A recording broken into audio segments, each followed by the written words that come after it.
She arrived at the edge of nowhere with a baby on her hip, a suitcase held together by twine, and a letter that was supposed to mean salvation. The man at the door looked at the infant, looked at Lillian Cross, and said, "I hired a cook, not a mother." Behind her, the Montana sky was turning the color of a bruise, and the wind had teeth. She had no money, no horse, no way back. Most women would have wept. Lillian set down her suitcase, walked past him into the kitchen, and started a fire. If a story like this moves something in you, like this video, and drop a comment telling me what city you're watching from. I want to see how far this story travels. Follow along so you don't miss what happens next. The stagecoach left her at the junction without ceremony. No station, no overhang to block the wind, no soul in sight except a weathered post with a board nailed crooked to it that read Black Ridge. 4 miles and pointed north toward nothing but gray sky and a road that was more suggestion than fact. The driver had already turned the horses before her second foot hit the ground. She called after him to wait just one moment, please, just long enough to get Hazel repositioned, but he either didn't hear or didn't care, and the wheels threw a fan of half-frozen mud across the hem of her coat as the coach disappeared around the tree line. Lillian Cross stood still for a moment. She was 26 years old, and she had learned in the past 3 months that stillness was sometimes the only thing she had left to give herself before she had to start moving again. Hazel made a sound against her chest. Not a cry, just a soft grunt of protest at the cold. And Lillian pulled the wool blanket tighter around the baby's head and picked up the suitcase with her free hand and started walking north. The letter was in her coat pocket. She'd read it so many times the creases had gone soft, the ink slightly smeared at the fold where her thumb always pressed when she pulled it out. Cook needed at Black Ridge Ranch. Board and wage provided. Right to Silas Boone, Harlan County. She had written. He had written back. 2 sentences. Come before December. Bring nothing you can't carry. She had taken that as a good sign at the time. Now, with December sitting on the land like a stone and 4 miles of frozen track ahead of her and an 8-month-old daughter who was going to need feeding within the hour, she was less certain about what it had meant. She walked. The cold out here wasn't like Missouri cold. Back home, winter came in through the windows and settled in the corners of rooms and made you want a second quilt. Montana cold was different. It was a presence. It came at you sideways and got inside your collar and your sleeves and found every gap in every layer you had. And it didn't just make you uncomfortable. It made you understand in a way that was almost philosophical that it did not care about you at all. The landscape didn't either. The peaks to the west were already white, and the meadows on either side of the road were a pale, dead yellow under a sky the color of pewter. And there was no smoke anywhere. No sound except wind and Lillian's boots on the hard ground, and every so often a thin sound from Hazel. She talked to Hazel while she walked. She'd been doing that since Hazel was born, a habit she'd started in the hospital room in Butte while Thomas was still alive and they were both still believing he'd recover from the cave-in. She'd talked to the baby then to fill the silence of that room, and she'd kept doing it after, because talking to Hazel was the only kind of talking that didn't require her to answer questions about what she was going to do now, how she was managing, whether she'd considered going back to her mother's. 4 miles isn't far, she said. We've done worse. They had. The 3 days in Butte after the burial, when she'd had $12 and a list of options that got shorter every morning. The train ride north with Hazel spiking a fever somewhere past Great Falls. Lillian sitting up through the night with a wet cloth and a prayer she wasn't sure she believed in anymore. We just keep walking, that's all. Hazel did not dispute this. She smelled the ranch before she saw it. Wood smoke, cattle, the particular cold hay smell of a working barn. Then the road curved and the fence line appeared, weathered posts running in both directions, and beyond it a cluster of buildings that resolved themselves gradually out of the gray afternoon. A large house, a barn twice the size of it, several outbuildings, a water tower, a bunkhouse further back. There were horses and a pen near the barn, smoke from 2 chimneys, signs of life at least. The gate was open, which she took as permission. She was halfway across the yard when the front door of the house opened and a man came out onto the porch without a coat, which told her something about him before he'd said a word. He was tall and angular in the way of men who have spent years in wind and work. Not thin exactly, but stripped down. Nothing on him that wasn't useful. Dark hair going gray at the temples. A face that had been weathered into something sharp and not unkind exactly, but not warm either. He was watching her cross the yard the way you'd watch something you weren't sure needed your attention yet. "Mr. Boone?" she called. "That's right." She came to the foot of the porch steps and stopped. She could feel Hazel stirring against her chest, waking up from the motion of the walk. Bad timing, she thought. "I'm Lillian Cross. I wrote to you in October about the cook position." But something shifted in his expression. A brief recalibration. Something between surprise and displeasure. His eyes went from her face to the bundle against her chest and stayed there. "You didn't mention a baby in your letter," he said. "No." She didn't offer an explanation. She'd learned that offering explanations before someone asked for them gave them more ammunition. "The position is for a cook." His voice was flat, not cruel, just stating it like a correction. "Room and board for one. I've got 6 men in that bunkhouse that need feeding twice a day, and a kitchen that's been running on Denny's salt pork and burnt coffee since September. I'm not operating a—" He paused, as if deciding the right word. "A family arrangement." "I understand the position." "I don't think you do, Mrs. Cross, because if you did, you'd have mentioned the child in your correspondence." That landed. She felt it. She also felt Hazel finally wake up fully and push against the blanket with both hands, making the small, irritated sounds that preceded a genuine cry, and Lillian shifted her weight to bounce her slightly, which was automatic now, something she did without thinking. "You have a long way to go to find the next situation," she said. It wasn't a plea, just a fact, stated in the same register he'd used. "That's true. And it's going to snow by tonight." She looked at the sky to the northwest, where the clouds had thickened into something low and purposeful. "Hard snow, I'd guess. Maybe 2 days of it." He looked at the same sky. Whatever he saw there didn't seem to improve his position. "I'm sorry you made the trip," he said. "I can have one of the men drive you back to the junction in the morning if the road's passable." "The morning," she said. "Tonight's not—" "Tonight, I understand. I'm asking about tonight, Mr. Boone. Whether you intend to send me and my daughter back out into that in the dark." He looked at her for a long moment. She held very still. Hazel had settled again somehow, just long enough. "There's a room off the kitchen," he said finally. "It's cold. I'll have someone put a stove in it." "Thank you." He turned to go back inside. "Mr. Boone," she said it quietly. He stopped, his hand on the door. "What time do your men eat supper?" He turned back. Something moved behind his eyes. Suspicion or something close to it. 6 o'clock. "I'll have it ready," she said. She watched his jaw work slightly, like he was deciding whether to argue the point. Then he went inside without another word and closed the door. The kitchen was cold. Cold and cluttered in the specific way of a room where men have been cooking in a functional, joyless way for a long time. Grease-darkened cast iron stacked without order, a cutting board so stained it had probably never been properly scrubbed, flour sifted into a tin that hadn't been sealed and had gone partly damp, a half-used slab of salt pork sitting on the counter unwrapped. The stove itself was in decent shape, a big Monarch range with 2 ovens, which was something. Whoever had kept this kitchen before had known what they were doing. That knowledge had been gone a while. There was a young man sitting at the kitchen table when she came in, maybe 20, with the soft face of someone who hadn't been out west long enough yet for it to carve him down. He was nursing a cup of something and looked up at her with genuine surprise. "You must be the cook," he said. "Lillian Cross." "Eddie Marsh." He stood up, which was polite, and then seemed not to know what to do with himself standing. His eyes went to Hazel. "That's a baby." "She is." "Mr. Boone know about her?" "He and I just had a fairly direct conversation about it." Eddie Marsh looked toward the door, then back at Lillian, then at Hazel again. "He gonna let you stay?" "For tonight, at least." She set the suitcase down by the door to the back room and looked around the kitchen. "Where do you keep the potatoes?" "Root cellar, through that door and down the steps. There's onions, too, and some turnips. Denny bought a side of beef last week. It's hanging in the smokehouse." "Who's Denny?" "Our cook. Was our cook.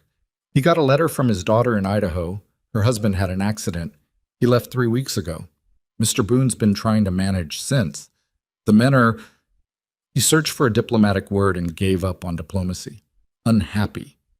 What have they been eating? He made a face that communicated more than words. All right, she said. She was already moving toward the root cellar door, Hazel still in her arms. Is there someone who could sit with her for 20 minutes while I get things organized? She's fed and she won't fuss if someone holds her, but I need both hands. Eddie looked momentarily alarmed by the prospect, then steadied himself. I can do that, he said. I got sisters. I know how. She handed Hazel over to him without ceremony. He took the baby with the careful confidence of someone who had in fact done this before, and something in Lillian unknotted very slightly. One of those small, almost imperceptible relaxations that came when a practical problem solved itself. She went down to the root cellar. What she found in the kitchen, she turned into food. It was a skill she'd had since she was 12 years old, learning beside her mother in a farmhouse in central Missouri where there was never quite enough of anything, which meant you learned to make what there was into something. Tonight there were potatoes, onions, the good beef from the smokehouse, dried beans she found at the back of a cabinet, cornmeal, and a small amount of lard. She made a beef and potato stew with onions and black pepper, dense and hot, and she made cornbread, real cornbread with a proper crust on it. And she set coffee on to boil because that, at least, they had enough of. She worked with Hazel in a crate she'd padded with a folded blanket near the stove. Hazel approved of the warmth and lay on her back examining the ceiling with great interest, which was what she usually did when she was content. Lillian talked to her while she cooked the way she always did, narrating things in a low voice, and twice she heard someone pause outside the kitchen door, listening, and then move on. At 5 minutes to 6, Eddie Marsh put his head in and sniffed, and his expression did something that, on someone less controlled, would have been a noise. That smells like actual food, he said. It is actual food. Can I tell the men to come in? 5 minutes. Let me get it on the table. But he disappeared. She could hear him talking to someone in the hall, couldn't hear the words, but heard the response. Low, incredulous, and then footsteps. 6 men came into the kitchen dining room. They came in like men who had learned not to expect much and were bracing for more of the same, and then the smell of the stew hit them, and they all stopped moving at once, just for a beat, like something had physically arrested them. Then they were sitting down and bowls were being passed, and the cornbread was going hand to hand, and the room had the particular quality of people eating seriously, which is a specific kind of silence, not the silence of discomfort, but the silence of attention. Lillian set a bowl at the end of the table and went back to the stove to check on Hazel. Ma'am. One of the men, older, 50s, with a white mustache she would later learn belonged to a man named Carl Pruitt, who had worked this ranch for 11 years. This is the best meal that's come out of this kitchen in at least 2 years. That's a low bar, she said. A few of them laughed. The tension in the room dropped several degrees. Where'd you come from? Someone asked from the middle of the table. Butte, most recently. Long way. Yes. Your husband coming? She kept her back to them for just a moment, adjusting the blanket around Hazel. My husband passed in June. Mining accident. The room went quiet in a different way. Sorry, the same voice said, genuinely. Thank you. She turned back to the stove. There's more stew in the pot if anyone wants it. They all wanted it. She was washing up when Silas Boone came into the kitchen. The men had gone back to the bunkhouse. Hazel was asleep in the crate near the stove, which was still throwing good heat. Lillian was at the basin working through the stack of bowls. She heard him come in but didn't turn around. He stood there for a moment. She could feel him looking at the kitchen, at the cleared surfaces, the stacked clean ironware, the order where there had been disorder, and then at Hazel in the crate. Men said supper was good, he said finally. There's stew left on the stove, and cornbread. He was quiet.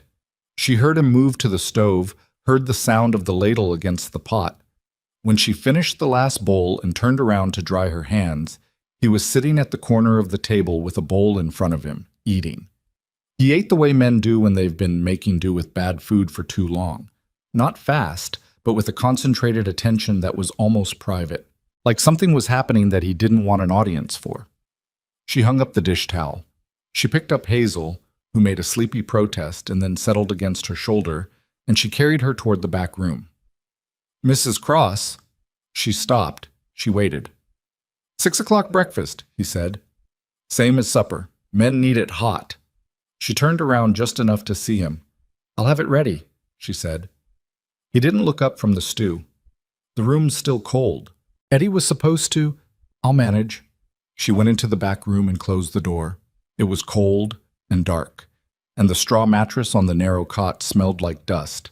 She laid Hazel down and curled herself around the baby for warmth and pulled the coat over both of them. Outside, the wind had found the building and was making itself known at every seam. She could hear it searching the eaves, testing the window, pushing under the door. The sky had finally made good on the promise it had been building all afternoon. Hard snow. Maybe 2 days of it. She lay in the dark listening to it and thought, all right then. All right. She had 1 night, maybe 2, if the snow came down hard enough. That was all she'd been given, and she had learned not to need more than what was in front of her. 1 night to make herself necessary. 1 morning to make breakfast so good that sending her away felt like a cost the man was not willing to pay. She thought about the kitchen and what was in it and what she could do with it. Hazel breathed warm and steady against her chest. The wind threw itself against the window and found no way in. Lillian Cross did not sleep for a long time, but when she did, she slept without dreaming. Gimbats. Morning came gray and white. She was up before 5. She built the kitchen fire while Hazel slept in the crate she'd moved to the warm corner by the stove. She found a canister of oats and set a pot of porridge on the back burner. She sliced salt pork thin and laid it in the iron skillet. She mixed a proper batter for flapjacks, real ones, with a little sugar in them, the way you made them when you wanted people to feel like something good had happened to them before they'd even finished waking up. She set bread to rise. She had found a jar of preserved plums at the back of a high cabinet, the kind of thing that gets pushed to the back and forgotten, and she set them out in a bowl on the table because it was a small thing, but it was color and sweetness in a kitchen that had neither. The men came in at 6. She saw it happen to them one by one.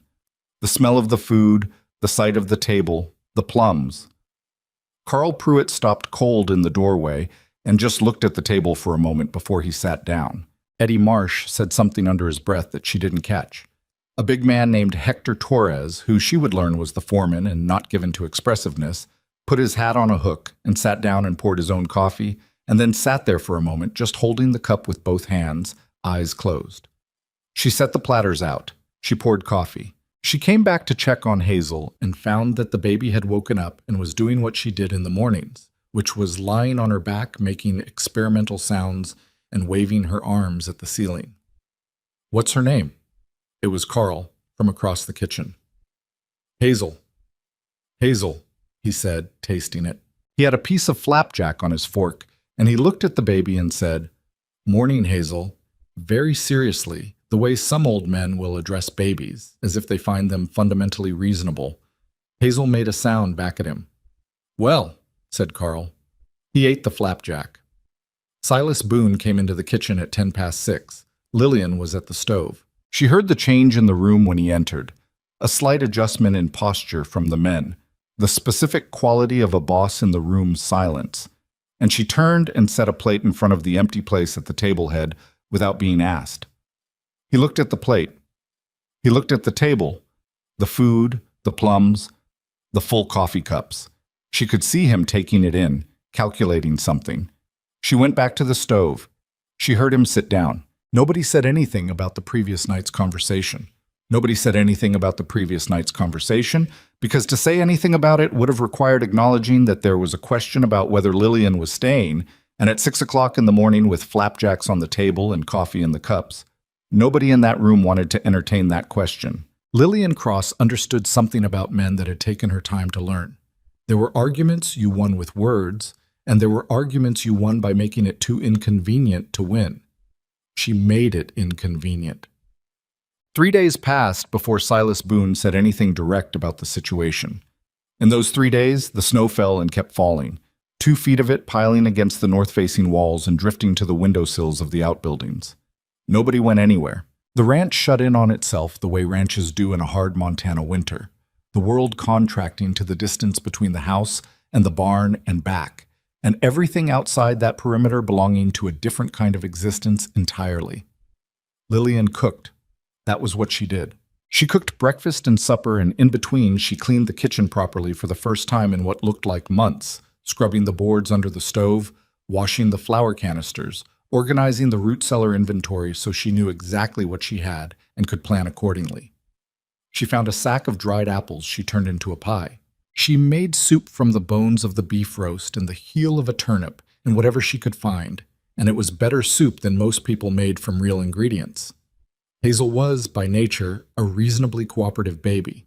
Not easy exactly, but the kind of infant who seemed to understand, in the vague, instinctive way of young creatures, when crying was going to cause problems, and who often refrained from causing them. She sat in her crate by the stove and watched the kitchen with a focused attention that Lillian recognized as her own expression turned 8 months old, and the ranch hands who came through in the evenings for coffee began stopping to talk to her, and she watched them with the same seriousness she watched everything, and this seemed to please them.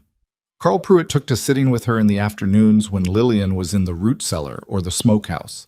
He would pull a chair up next to the crate and whittle. He was making something, she couldn't tell what yet, and talk to Hazel in a low rumble about things that weren't particularly intended for a baby, but that she responded to with the same grave attention she gave to everything. On the third morning, Silas Boone came into the kitchen after breakfast when the men had gone out, and Lillian was kneading bread dough. He stood in the doorway. She worked the dough. "I'm not a man who changes his position easily," he said. She kept kneading, "and I want to be clear that I didn't change it. The weather changed it. When the road opens, we'll discuss." "Mr. Boone." She still didn't look up. "Your kitchen smells like bread for the first time in however long. Your men went out this morning looking like men instead of problems waiting to happen. Whatever you need to tell yourself about what that means, go ahead. But I'd appreciate you not telling it to me at 7 in the morning when I have 2 loaves to get in the oven." Silence. She turned the dough and worked her palms into it. $6 a month, he said. "Same as Denny made." She stopped kneading. She looked up. His face was exactly the same, hard and carefully empty. But there was something behind it that was not empty at all. She had the sense she was looking at a man who had made a decision he expected to cost him something and had decided the cost was acceptable. "Hazel stays in the kitchen with me during work hours," she said. "She doesn't cause trouble." "I noticed." "And the room needs a proper stove. The one in there smokes." "I'll have Eddie look at it." "Today," she said. Something moved across his face that might, in a different face, have been the beginning of a smile. It didn't make it all the way there, but the impulse was visible. "Today," he said. He walked out. Lillian Cross looked down at the bread dough and pressed her palms into it and kneaded it, firm and even, the way her mother had taught her in that kitchen in Missouri when she was 12 years old and the world had seemed large and full and utterly uncertain, which was the same way it seemed now, just with different particulars. She put the bread in the oven. Outside the window, the snow was still falling, steady and indifferent and in no particular hurry. She stood at the window for a moment and watched it. Then she turned back to the kitchen because there was always something more to do. The bread sold him. That was what Lillian decided later, when she had enough distance from those first weeks to think about them clearly. Not the stew, not the flapjacks, not the preserved plums she'd found at the back of the cabinet. The bread. Specifically, the smell of it moving through the house on that third morning, while the snow was still coming down and Silas Boone was standing in the kitchen doorway, trying to convince himself he was making a practical decision rather than an emotional one. A man could talk himself out of a lot of things, but he couldn't talk himself out of what fresh bread did to a cold house that had been without it for too long. It didn't smell like food. It smelled like something that had been missing. She understood that. She just didn't say it. What she said was $6 a month, a working stove in the back room, and Hazel stays. And he said yes. And that was how it started. The days organized themselves around work, which was the only way Lillian knew how to organize days. She was up before 5 every morning, a habit so old it had stopped requiring effort, and she had the kitchen fire going and the coffee on before the sky outside the small window above the basin had decided what color it intended to be. December in Montana made that decision slowly. Sometimes the light came up blue, sometimes a pale yellow-gray, sometimes just a general brightening of the dark that passed for dawn without committing to it. She noticed these things while she cooked: the light, the wind direction, whether the temperature had dropped in the night, and by how much. Not because they were beautiful, but because they were information. The kitchen was her domain, and the weather was what determined what the kitchen needed to be doing. Biscuits on heavy snow mornings, because men coming in from chores in knee-deep cold needed something dense and hot to anchor them. Porridge on the mornings when the temperature dropped hard and fast, because it held warmth longer than anything else, and the men had a long day ahead of them. She calibrated what she made to what she read in the sky and the wind and the particular quality of the silence outside, and after 2 weeks she was calibrating it to the men themselves, who ate quickly and went back out, who needed a second cup of coffee to get moving, who came in already inside their own heads and needed to be left alone. There were 6 of them in the bunkhouse. Carl Pruitt, 53, white mustache, 11 years on the ranch, who said little and observed everything, and had apparently decided on the first morning that Lillian was acceptable. Eddie Marsh, 21, from Ohio, still growing into himself, who had a habit of starting sentences with, "My mother used to," before catching himself and stopping, which she chose not to comment on. Hector Torres, the foreman, 40, with a methodical quality to everything he did: the way he came in, hung his hat, washed his hands, sat down, all of it precise without being performative. Dex and Roy Calloway, brothers from somewhere in the South, inseparable and loud in the way of men who had spent their whole lives having only each other for company. And a quiet Scandinavian named Anders Lindqvist, who was perhaps the largest human being Lillian had ever seen, and who ate more at a single sitting than she would have thought anatomically possible, but who always, without fail, said, "Thank you, ma'am," when he finished, which she appreciated more than he knew. She learned them the way she'd learned every kitchen she'd ever worked in, by what they didn't say as much as what they did. Roy Calloway had a bad back he tried not to show, so she started adding extra portions to his plate without comment, more calories for a body working through pain. Anders got headaches in the low-pressure days before storms. She noticed because he pressed 2 fingers to his temple without realizing he was doing it, and she started keeping a small pot of strong peppermint tea available on those mornings. Eddie Marsh was homesick in the specific gutted way of young men who would rather die than admit it, and she made his mother's biscuit recipe, or something close to what she imagined his mother's biscuit recipe might be, and watched him eat 3 of them with an expression that was almost painful.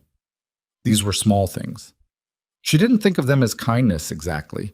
She thought of them as cooking done properly, which meant knowing who you were feeding. Hazel continued to be, by the standards of ranch hand opinion, a satisfactory baby. This was a verdict arrived at gradually, over the course of 2 weeks, and Lillian found it quietly funny.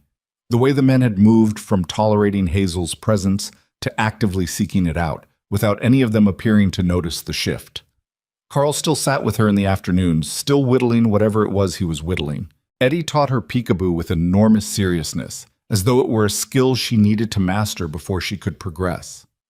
Even Hector Torres, who was not a man who altered his expression for anything short of structural emergency, had been observed by Lillian one Tuesday morning, crouching in front of the crate and making a face at Hazel that no one who knew him professionally would have believed possible. He stood up when he heard Lillian come back in from the smokehouse and became immediately and completely Hector Torres, the foreman.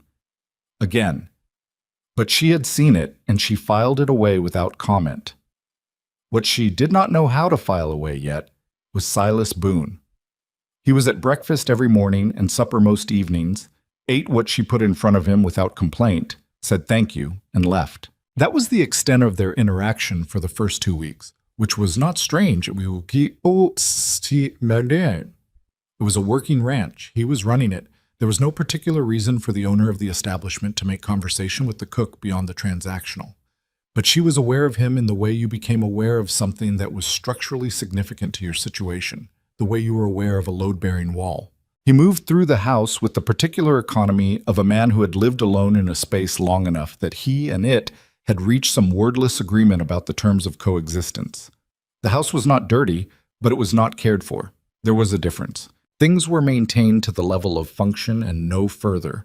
A loose hinge on the pantry door, a window in the parlor with a cracked pane covered in oilskin, a runner in the front hall with a pulled thread that caught your heel if you didn't know to avoid it. Not neglect exactly. more like a man who had stopped noticing, or had made a decision to stop noticing. She found out about his family the way she found out most things on the ranch, obliquely, from Carl, in the middle of a conversation about something else. They were in the kitchen late one afternoon, Carl at the table with his whittling and Lillian doing the inventory for the week ahead. Hazel was asleep. "House used to feel different," Carl said, without particular preamble. She looked up. "When?" she said. "Before?" He didn't look up from the wood in his hands. His wife's name was Margaret. His boy was named William. William was about 4 years old. He paused, worked the knife around a curve. Fever took them both, same week, about 7 years ago now. The kitchen was quiet except for the stove and the wind outside. He never... Carl started and stopped and tried again. He didn't quit or anything like that. You can't quit on a ranch. Things still need doing. He just got smaller, I guess. Not in size, just got smaller. Lillian looked in the window. "He hired Denny about a year after," Carl said. "Denny's a fine cook, good man. But a different thing than—" He didn't finish the sentence. He didn't need to. She understood what he was saying without him saying it. That the house had been without a certain quality for a long time. That it wasn't just Denny's absence that had made it bleak, even before she arrived. That the bleak had been there longer than that, and the cause of it was something nobody on the ranch talked about, but everybody understood. She went back to her inventory. Carl went back to his whittling. She didn't bring it up with Silas. She wouldn't. It wasn't her information to act on. But it changed how she saw the house. She looked at the oilskin on the cracked window differently now. She looked at the front hall runner differently. She started to see not a man who had stopped caring, but a man who had carried something for so long that he'd learned to move around it without seeing it anymore, the way you learn to move around furniture in a dark room. She fixed the runner herself. One morning when she had an hour, found thread in the sewing kit she'd brought in her suitcase. She fixed the pantry hinge with a screwdriver from the tool shelf in the mudroom. She didn't say anything about either of these things. She just did them. He didn't know if Silas noticed. 2 weeks later, she came into the kitchen one morning to find the cracked window pane had been replaced with real glass. He hadn't said anything about that either. The ranch found a rhythm. That was the only way to describe it. Not peace, exactly. Not happiness, but the particular order that comes when people with a common purpose start moving in the same direction without having to be reminded. Breakfast at 6, chores, dinner around noon if the work allowed, supper at 6, and in the evenings the kitchen was warm and the bunkhouse had light in its windows, and the house wasn't just maintained but inhabited, which was a different thing. Lillian expanded what she could do with the kitchen as she learned what was available. She found a kitchen garden plot behind the house, buried under snow now, but visible in the way of gardens that have been properly tended in the past. Good deep beds, straw mulch underneath, the ghosts of last summer's structure still readable in the arrangement of the soil. Somebody had cared about that garden. She made a note to ask Carl about it, and then thought about what he'd said about Margaret and decided not to. She made soup from dried beans and smoked pork and whatever herbs she found in the small tin cabinet above the stove. Rosemary gone dusty, sage, a small amount of dried thyme that still had some life in it. She made a pot roast on Sunday that the men ate in a silence so comprehensive it was almost a form of prayer. She made apple cake from the dried apples she'd been saving, with a little cinnamon and brown sugar, and set it on the table at supper and watched 6 grown ranch hands have the same expression a child has on a birthday morning. "My mother made apple cake," Eddie said. He said it before he could stop himself and then looked at the ceiling. "It's a good thing to know how to make," Lillian said, not looking at him, not making anything of it. He ate 2 pieces. It was Hector Torres who told her midway through December that Silas had been out at the woodshed in the early mornings before anyone else was up. "Thought you'd want to know," was how Hector phrased it, very neutral, setting his coffee cup down and looking at some middle distance above her left shoulder. "Why would I want to know that?" she said. "Woodpile outside the kitchen door," he said. "Been getting bigger." She looked at him. He looked at the middle distance. "All right," she said. "None of my business," he said, and took his coffee and went out. She went to the kitchen door and looked at the woodpile. It had indeed gotten larger. Not dramatically, but noticeably, new-cut pieces stacked on top of the old seasoned ones, the pale fresh wood of recent splitting showing at the edges. She stood there for a moment with the cold coming through the open door and thought about a man waking before dawn and going to the woodshed with an axe without saying anything to anyone about it. She closed the door. She did not say anything about it to Silas. 2 days later, on an evening when the temperature dropped hard and the stove was working to keep up with it, she found that the kitchen had draft coming up through a gap between the floorboards near the back wall. She'd noticed it for a week but hadn't found the time to deal with it. She came in the following morning to find a length of rope caulking pressed into the gap, sealing it properly. She stood there looking at it with the coffee pot in her hand. He hadn't said anything about that either. They were conducting, she understood, a kind of conversation that neither of them had the language for yet, or possibly the nerve. He fixed things. She cooked things. The house got warmer. These were facts and not explanations, and she was not sure she needed them to be more than that. What she was sure of was that it complicated the situation in ways she had not prepared for when she walked into this kitchen on that first day with the blizzard at her back and nothing but necessity in her hands. Hazel turned 9 months old on the 21st of December, which Lillian knew only because she counted backward from June and marked it in the flour dust on the counter with her finger and then wiped it away. She had been so consumed by the mechanics of survival in those first months, the immediate and non-negotiable requirements of an infant, the logistical reality of Thomas's death and the estate and the debts and the decisions, that she hadn't had much room to think about Hazel as a person rather than a responsibility. That was something that happened in the kitchen at Black Ridge, in the slow accumulation of ordinary days. She started to see her daughter. The particular way Hazel looked at new things, which was with her head tilted very slightly to one side, like she was filing information. The way she laughed, infrequent and genuine, not the nervous or reflexive kind, but actual laughter, when something struck her as funny, which was unpredictable and always unexpected. She had Thomas's coloring, the dark hair and gray eyes, and sometimes Lillian would look at her and find something so precisely, specifically Thomas looking back at her, that she had to look away. She let herself do that, look away, and then she looked back. She had not allowed herself to grieve properly. There had not been time or space for it, was the truth, and she was a practical woman who understood that a practical woman sometimes had to postpone her own interior life for the sake of her functional one. But the interior life didn't disappear just because you postponed it. It waited. In the evenings, after supper was cleaned and Hazel was fed and the kitchen was put right, she had an hour or two before sleep that were hers.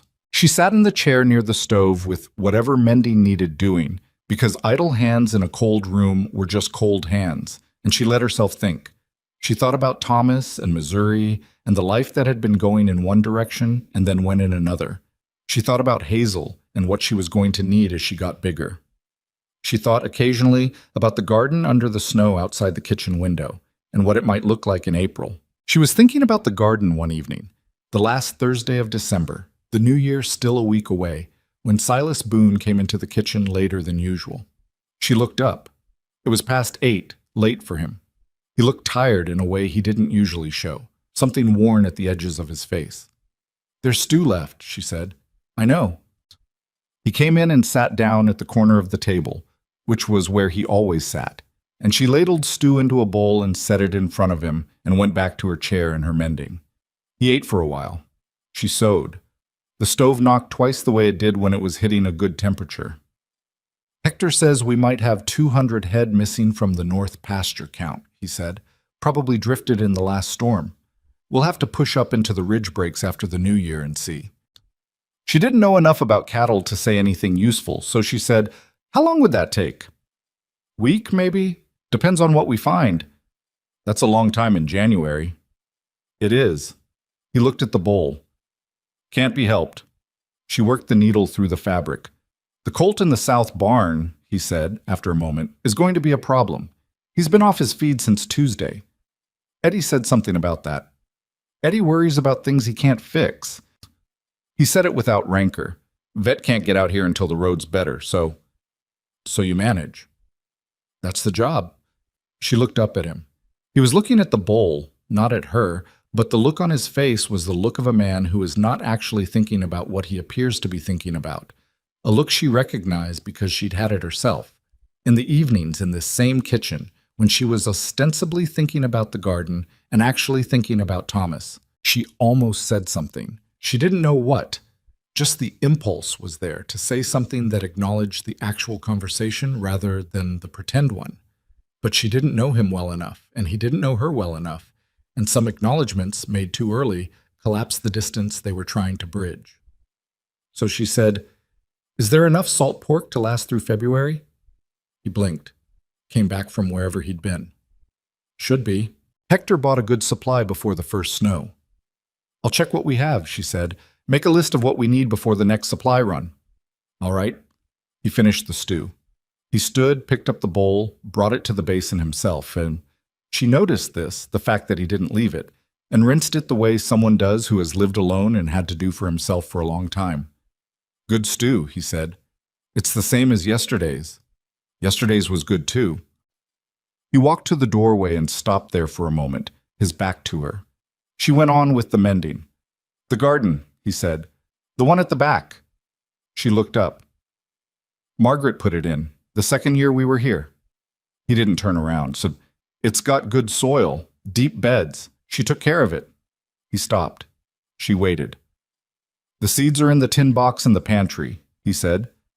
"Top shelf, behind the cornmeal, in case you want them, come spring." He walked out.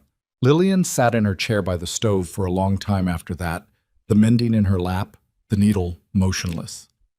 The stove knocked. Hazel breathed.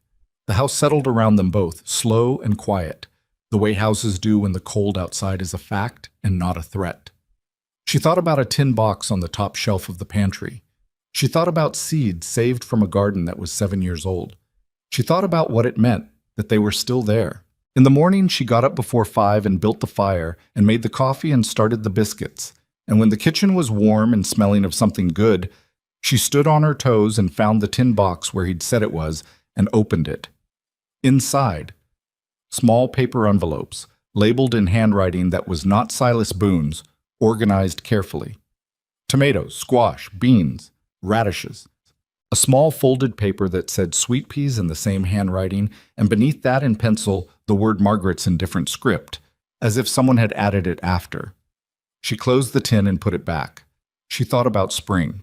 Then she went back to the biscuits, because the men would be in from the barn in 20 minutes, and Carl would want his coffee before anyone else, and Eddie's biscuit always needed to be slightly larger than the others, even though she'd never told him she'd noticed, and there was always something more to be done. She put the tin box at the front of the shelf where she could see it. She didn't say anything about it to anyone. The house was warmer than it had been in December. The kitchen smelled like biscuits. Outside the window, the last week of the old year lay cold and white and very still. And somewhere on the top shelf of the pantry, behind the cornmeal, 7 years of waiting sat in small labeled envelopes in a tin box, next to a word written in a dead woman's handwriting. And what came next was still uncertain, which was exactly how Lillian Cross had learned to live. The new year came in without ceremony. There was no celebration at Black Ridge. No one had the energy for it, and the cold didn't care about the calendar anyway. January arrived the way January always did in that part of Montana, which was like a door closing. The temperature dropped another 10 degrees from where it had been in December, and the sky went the color of dirty iron, and the wind that came down off the ridge to the northwest had a quality to it that was different from the December wind. Less searching, more decided, like it had made up its mind about something and wasn't open to discussion. Lillian felt it in the kitchen. The stove worked harder. The bread took longer to rise. The morning fire needed more tending because the cold got into the box overnight and made starting it a 2-match job instead of 1. These were small calibrations, the kind she made automatically now, after 6 weeks of learning the particular personality of this kitchen in this house on this piece of Montana ground. 6 weeks. That was what it had been since she'd walked across the yard with Hazel on her hip and a suitcase held together by twine, and Silas Boone had looked at the baby and said, "I hired a cook, not a mother." 6 weeks felt like a long time, and also like no time at all, which was the specific confusion of a life that had changed its shape so completely that you couldn't quite remember the dimensions of the previous one. Hector Torres came in on the second morning of January, with snow still on his hat brim, and the particular expression he wore when he had information that was not good, but was also not a crisis yet. "We're going after the drift cattle," he said. "Mr. Boone wants to move out the day after tomorrow. Weather window looks passable. Lillian was making porridge. She stirred it. How many men? All of them. We need the hands. He paused. That includes me. I know. You'll be here with the baby and whatever Anders leaves behind, which is nothing, because Anders is coming too. She looked at him then. How long? 3 days at the minimum. Could be 5 if the cattle have gone deep into the breaks. He said it straight, no softening, which she appreciated. There's enough wood laid in. The stove in the main room is reliable. Keep the kitchen fire going and the back hall door closed, and you'll hold heat in the main rooms fine.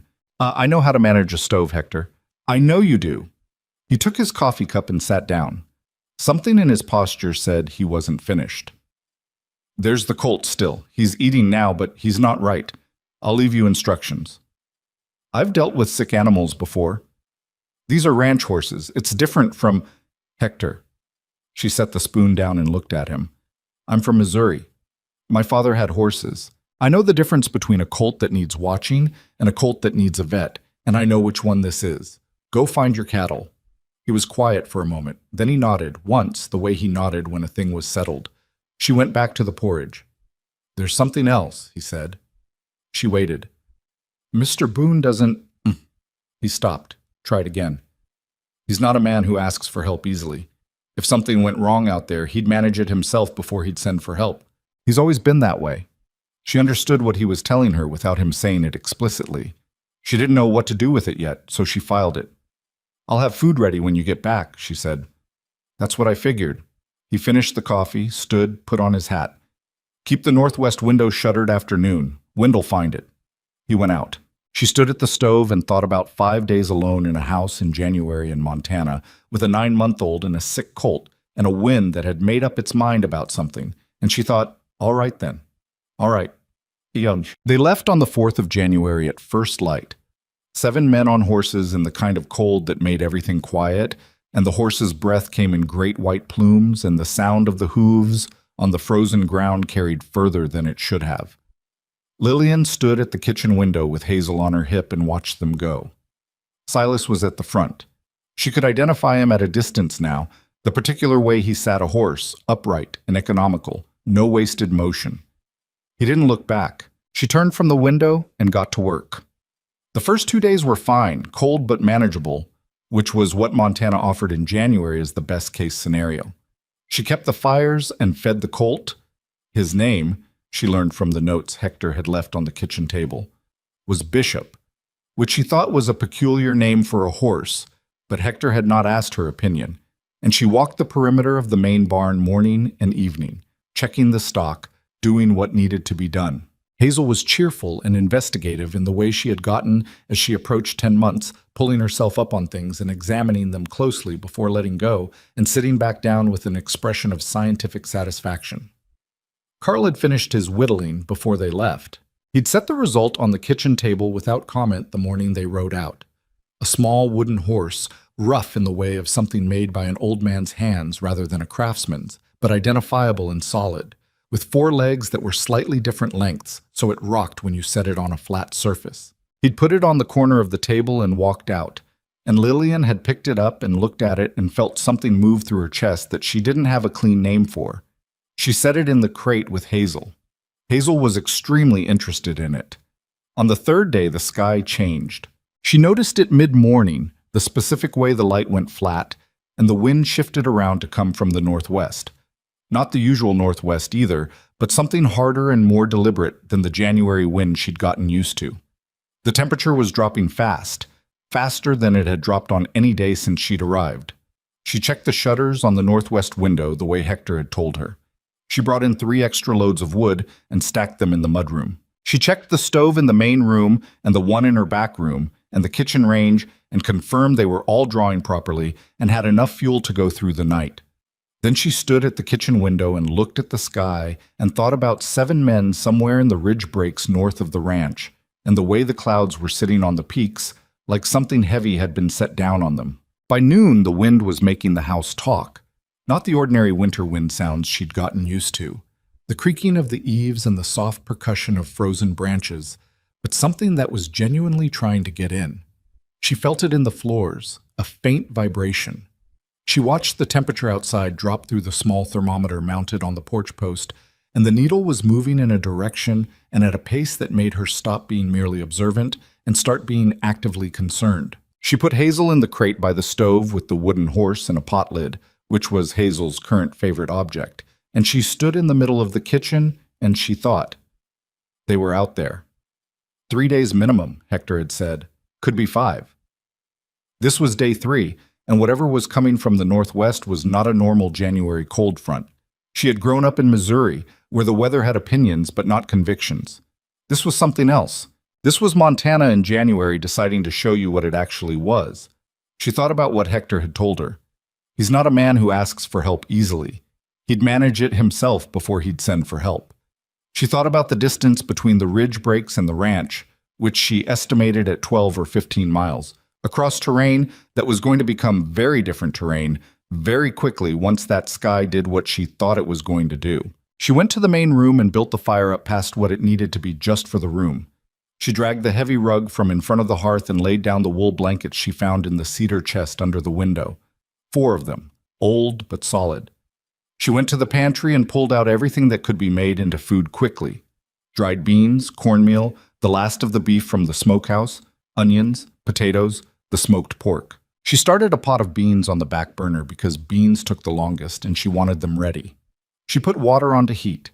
She did all of this quickly and without panic, which was not because she wasn't frightened.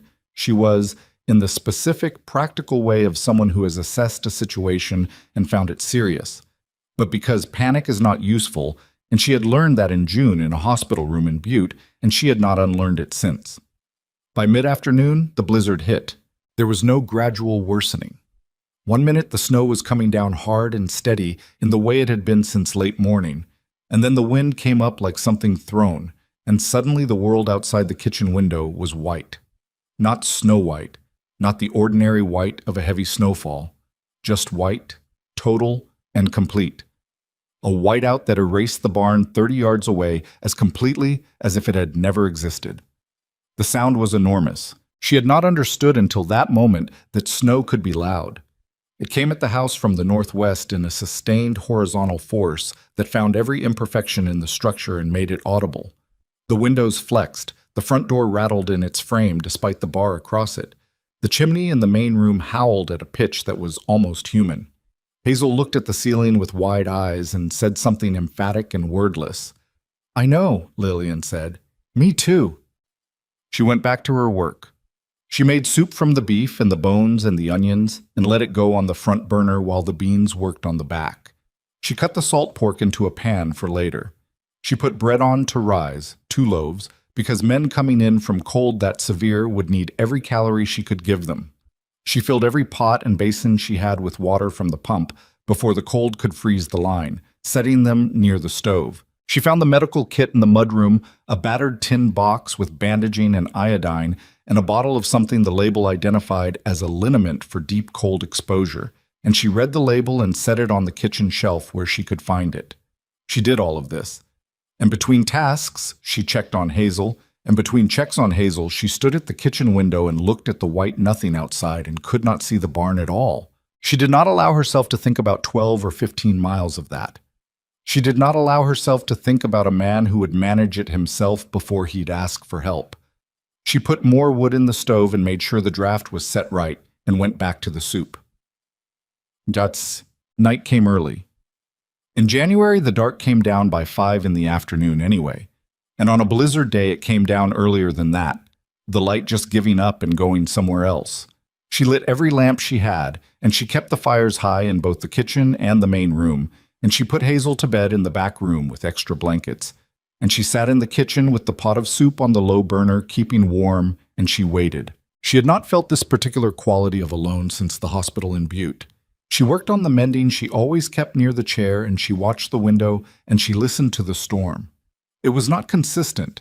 It came in waves, each one seeming to decide it would be the loudest, and then the next one arrived and redefined loudest in a way the previous one had not anticipated. The house held. It was an old house, built by someone who had understood Montana winters, and it held, but it made its opinions about the situation known throughout the night. At some point, she must have slept. She woke in the chair with the mending in her lap, and the fire low, and the kitchen dark except for the orange glow from the stove's vents. And for a disorienting moment, she did not know where she was. Then she did know, and she got up and put wood in the stove and built it back up, and she stood at the window. The wind had dropped. Not stopped, but dropped, from that sustained howling force to something that was merely severe. She could see the barn. It was half buried in a drift on its north side that had not been there yesterday, a smooth white slope that came to the eave, but the structure itself was there and the light she'd left burning inside was still visible in the one small window.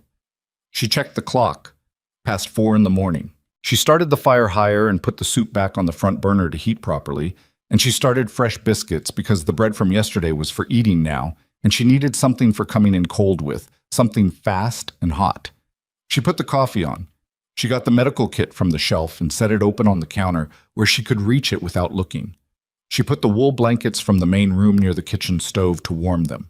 She did not know if they were alive. She did not allow herself to think in those terms. She thought in the terms of what needed to be ready when they came in. Because if she began thinking in terms of if, the morning would not work the way the morning needed to work. The coffee came to boil, and she poured a cup and stood at the kitchen window with it and watched the lightening sky. She heard them before she saw them. She heard the horses first, the particular sound of animals that have been working through something difficult and are close enough to shelter that they know it. A changed quality in their movement, something between relief and the last effort required. She went to the door and opened it. In the gray early light, against the white of the yard, 7 figures on horses were coming through the gate, coming slowly. The horses were laboring in snow that was chest deep in the drifts, and the men on them were shapes rather than people, so bundled in whatever they'd had out there that it took her a moment to count them. She counted twice. 7. She let out a breath she had been holding for approximately 14 hours. They came into the yard and Hector was down first, because Hector was always first at the practical things, and he started taking horses, and she could hear him talking to them in the low, authoritative way he had, calm and steady, even after whatever he'd just been through. Eddie Marsh fell off his horse and caught himself on the fence and stood there for a moment, head down. She recognized that posture. The posture of someone who has made it to the end of a thing they were not sure they could make it to the end of, and is now renegotiating the terms of remaining upright. Roy Calloway had his arm around his brother's shoulders. Dex was moving, but his movement was wrong, slow and uncoordinated, and Lillian filed that immediately as cold exposure, serious, and moved her eyes to the next man. Carl, on his feet, listing slightly. Anders Lindqvist, enormous and ice-crusted from hat brim to boot soles, standing at his horse's head and speaking to it softly. Silas Boone was last through the gate. He was still mounted, which was the only good thing she could say about his condition. His horse stopped in the middle of the yard and stood there, and Silas sat on it in a way that was not how Silas sat a horse. He sat a horse with the economy of a man who had done it his whole life, upright and controlled. He was not sitting that way now. He was sitting the way you sit when staying on is the thing you are using the last of something to accomplish. She left the porch. "Get them inside," she said to Hector as she passed him. "Main room, fire's built up, coffee's on." She was already at Silas's horse, already reaching up. "I can," Silas said. His voice had a quality she had not heard in it before, blurred. "You can inside," she said. "Right now, come down." "The horse, Anders has the horse. Come down, Mr. Boone." He came down. Not gracefully.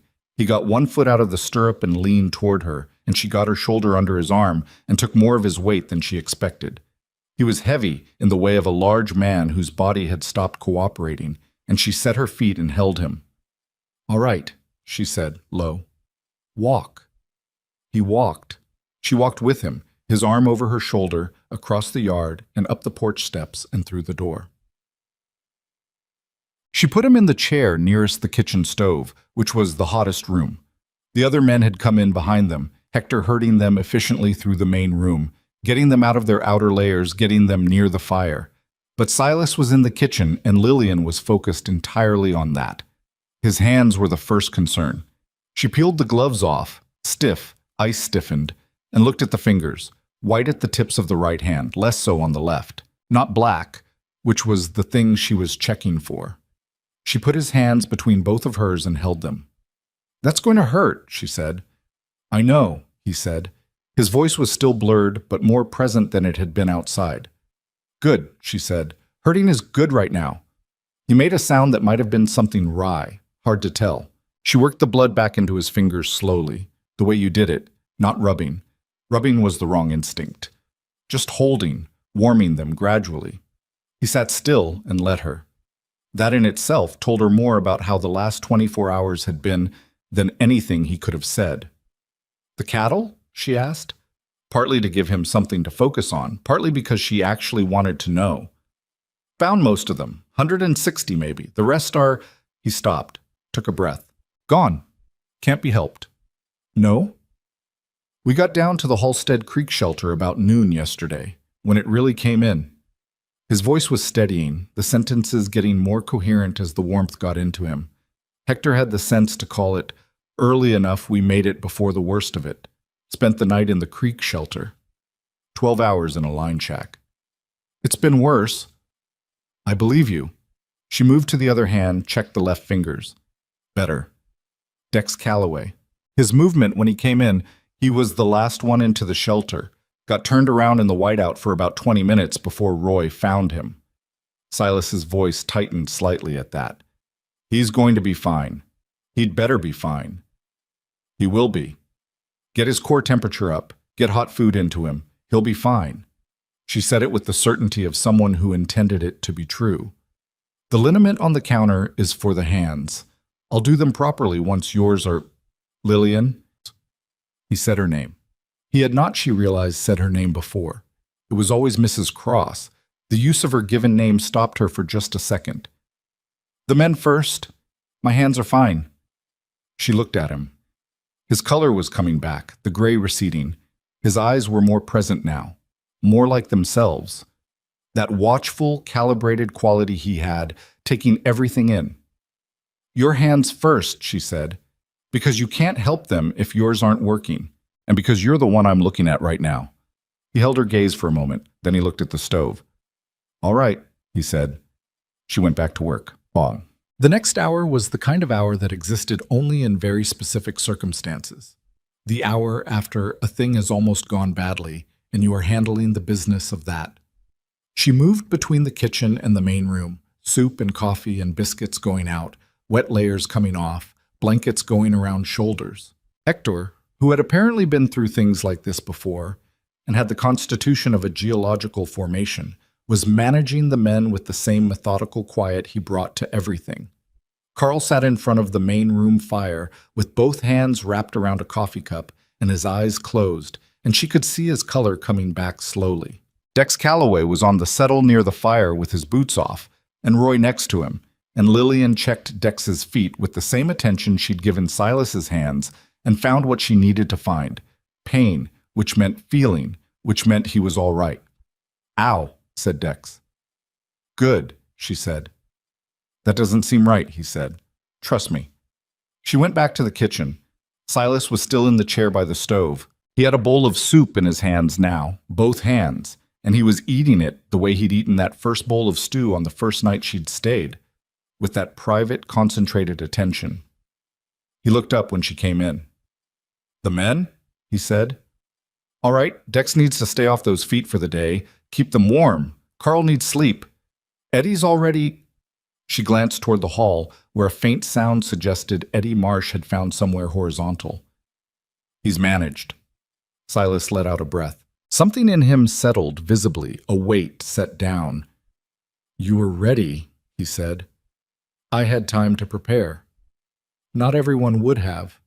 He looked at the soup bowl. The fires, the food, the blankets warmed. He said it like he was making a list, cataloging what he'd walked into. "You had the medical kit out." "Yes." "Before you knew the state of things. Before you knew if anyone needed it." "I knew someone might." He was quiet for a moment. "How long ago did you start?" "Yesterday afternoon, when I saw the sky change." She poured herself coffee because she needed it badly and sat down across the table from him, because her legs had just informed her that the last 16 hours had in fact occurred. There wasn't much else to do. Either you came back or you didn't.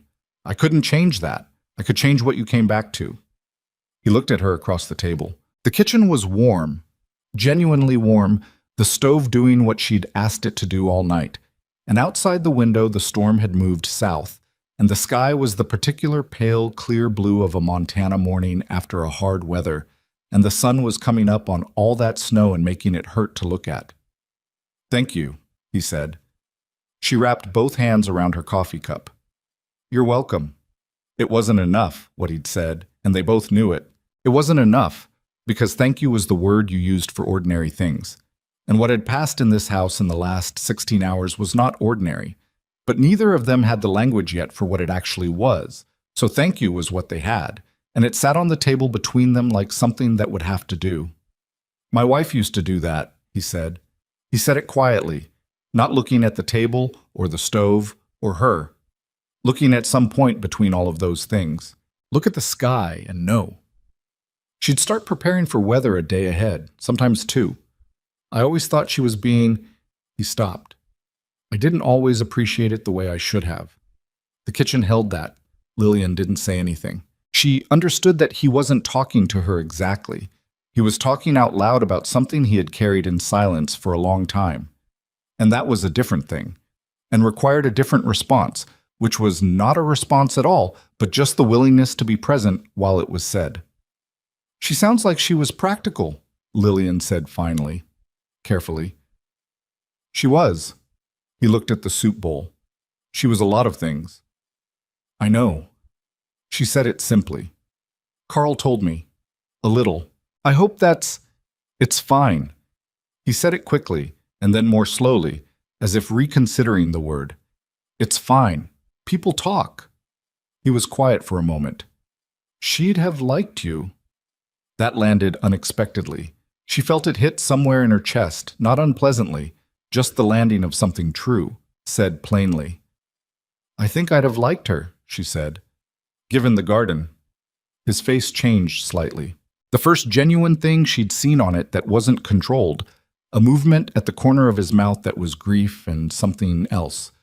The two of them mixed in a way that looked like neither one separately. "The seeds are still good," he said. "I checked them last fall." "I know you did." She looked at her coffee cup. "You saved them every year." He didn't confirm or deny that.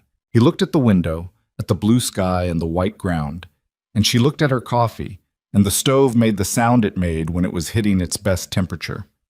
From the main room came the low sound of men settling into the specific unconsciousness of the deeply exhausted, the sounds of sleep that is not chosen but claimed. Outside, somewhere near the barn, she could hear Hector's voice talking to the horses the way he always did, steady and low, putting the morning back in order, one task at a time. Silas Boone set the empty soup bowl on the table. He looked at his hands. At the right hand, the fingers that had been white when she'd stripped the glove off in the yard, which were now only slightly pink and fully present. He opened and closed them once. "I should check on," he started. "Hector has it," she said. "Sit down." He stopped. He sat back down. She got up and refilled his coffee cup without asking, and she refilled her own, and she sat back across from him. And for a while they didn't say anything else at all, which was the first time she could remember that the silence between them had not been the silence of two people who didn't know each other well enough to speak, but the silence of two people who had simply run out of the need to. Outside the window, January settled back into itself, quieter now, the storm somewhere south and getting smaller. The ranch lay under its new snow like something remade. The familiar shapes altered and softened, the fences half disappeared, the barn with its ridiculous drift on the north side, the water tower standing clear because the wind had scoured it clean. She thought about the tin box on the pantry shelf. She thought about spring, still months away, still hypothetical, still a thing that required winter to finish its business first. She put both hands around her coffee cup. Silas Boone sat across the table from her, and outside the window the world was white and silent and very still, and somewhere in the back room Hazel was beginning to wake up, making the small purposeful sounds of a person who has slept well and has decided that the morning should now begin. The days after the blizzard had a particular quality to them. the quality of aftermath, which is different from ordinary time. Things moved more slowly. Men who had spent a night in a line shack in a Montana whiteout did not immediately return to their full operational capacity, regardless of what they believed about themselves. And Lillian watched the ranch hands move through the following week with the careful deliberateness of people who had been reminded of something fundamental and were still processing the reminder. Dex Calloway stayed off his feet for 2 days, which he endured poorly. He was not a man built for stillness, and by the second afternoon he was sitting on the settle in the main room with his bandaged feet on a stool and an expression of aggressive dissatisfaction aimed at the middle distance. "You could read," Lillian said, passing through with a stack of folded laundry. "I don't have anything to read." "There's a shelf of books in the hall. I counted 11. "Ranch books," he said, with a dismissiveness that suggested he had investigated and found them wanting. "There's a novel, third from the left. It's about a sea voyage." She kept walking. "It's actually quite good." She heard him get up, carefully, favoring the right foot, and shuffle toward the hall. She didn't look back. Roy came in from the barn that afternoon and found his brother on the settle with the novel open across his knee, reading with the specific frowning attention of someone who had not expected to be interested and was annoyed to find themselves so. Roy looked at Lillian in the kitchen doorway. She shrugged. He almost smiled. These were small things. The texture of the days after was made of small things, which was how you knew a household was actually functioning rather than just operating, when the small things had room to exist. Silas Boone moved through that week differently than he had before the blizzard. She noticed it without being able to say precisely what had changed. He was not more talkative. He remained a man of considerable economy when it came to words, but something in his quality of presence in the house was altered. He came into the kitchen more, not for meals, which had always been a reliable appearance, but in between. He'd come through on his way to the mudroom and stop for a minute at the stove. He'd come in from the barn and pour himself coffee and stand at the window with it instead of taking it back outside. Once she came into the kitchen at mid-morning and found him at the table not doing anything, not eating, not reading, not working through whatever practical problem was usually visible in his expression. Just sitting. He got up when she came in. He started. "Coffee's hot," she said, and went to the pantry to get what she'd come for.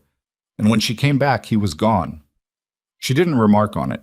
She filed it in the same place she filed the woodpile and the replaced window glass and the sealed floorboards, in the category of things Silas Boone said without saying anything, which was apparently the primary language of the man. Hazel turned 10 months old in the second week of January and celebrated by pulling herself upright against the side of her crate, standing unsupported for the first time for approximately 4 seconds, before sitting back down with a look of tremendous personal satisfaction. Lillian was at the stove and caught it in her peripheral vision and turned fully around just in time for the 4 seconds and then the sitting down. "Did you see that?" she said to the empty kitchen. The kitchen was in fact empty. She looked at the door to the hall, then back at Hazel, who had achieved upright again and was now examining the wooden horse Carl had made with the focused attention of someone reconsidering a previous assessment of a familiar object. "You did that," Lillian said. "You just stood up." Hazel was not particularly interested in discussing it. She had moved on to the pot lid. Lillian stood at the stove for a moment longer than she needed to, the things she'd been doing forgotten in her hands, thinking about Thomas, who had wanted very badly to see this. He'd said it once, in the hospital room, in the last week, when the conversation had moved, the way conversations do in those rooms, from the immediate and practical to the unguarded. He'd said, "I just want to see her walk." That was all he'd said about it. One sentence, and then he'd looked out the window at the Butte skyline, which was not beautiful, but was something to look at. And she'd held his hand and they hadn't talked about it anymore. She stood at the stove with the forgotten thing in her hands and let herself feel that for a moment, the full weight of it. Then she put the thing down and went and picked up Hazel and held her tightly enough that Hazel protested. And she stood in the middle of the warm kitchen in January in Montana and just held her daughter until the feeling had passed through her and out the other side. "All right," she said, to both of them. She told Silas about it at supper that evening, which surprised her, not because it was the wrong thing to tell him, but because she hadn't planned to. And she was not a woman who did things she hadn't planned. It came out sideways, the way things often did in conversation when you were talking about something else. They were at the table after the men had gone out, the kitchen quiet, and he'd asked about Hazel in the general way he'd begun asking, not because he needed information, but because it had become part of the evening's conversation, which had itself become a thing that existed between them, this modest exchange at the end of the day. "She stood up today," Lillian said. "First time." He looked up from the bowl.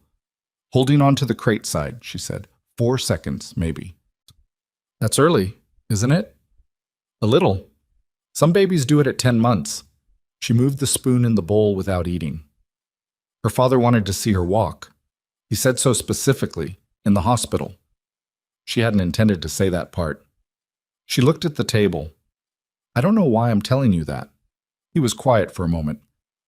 "Thomas?" he said. "That was his name." "Yes." "What was he like?"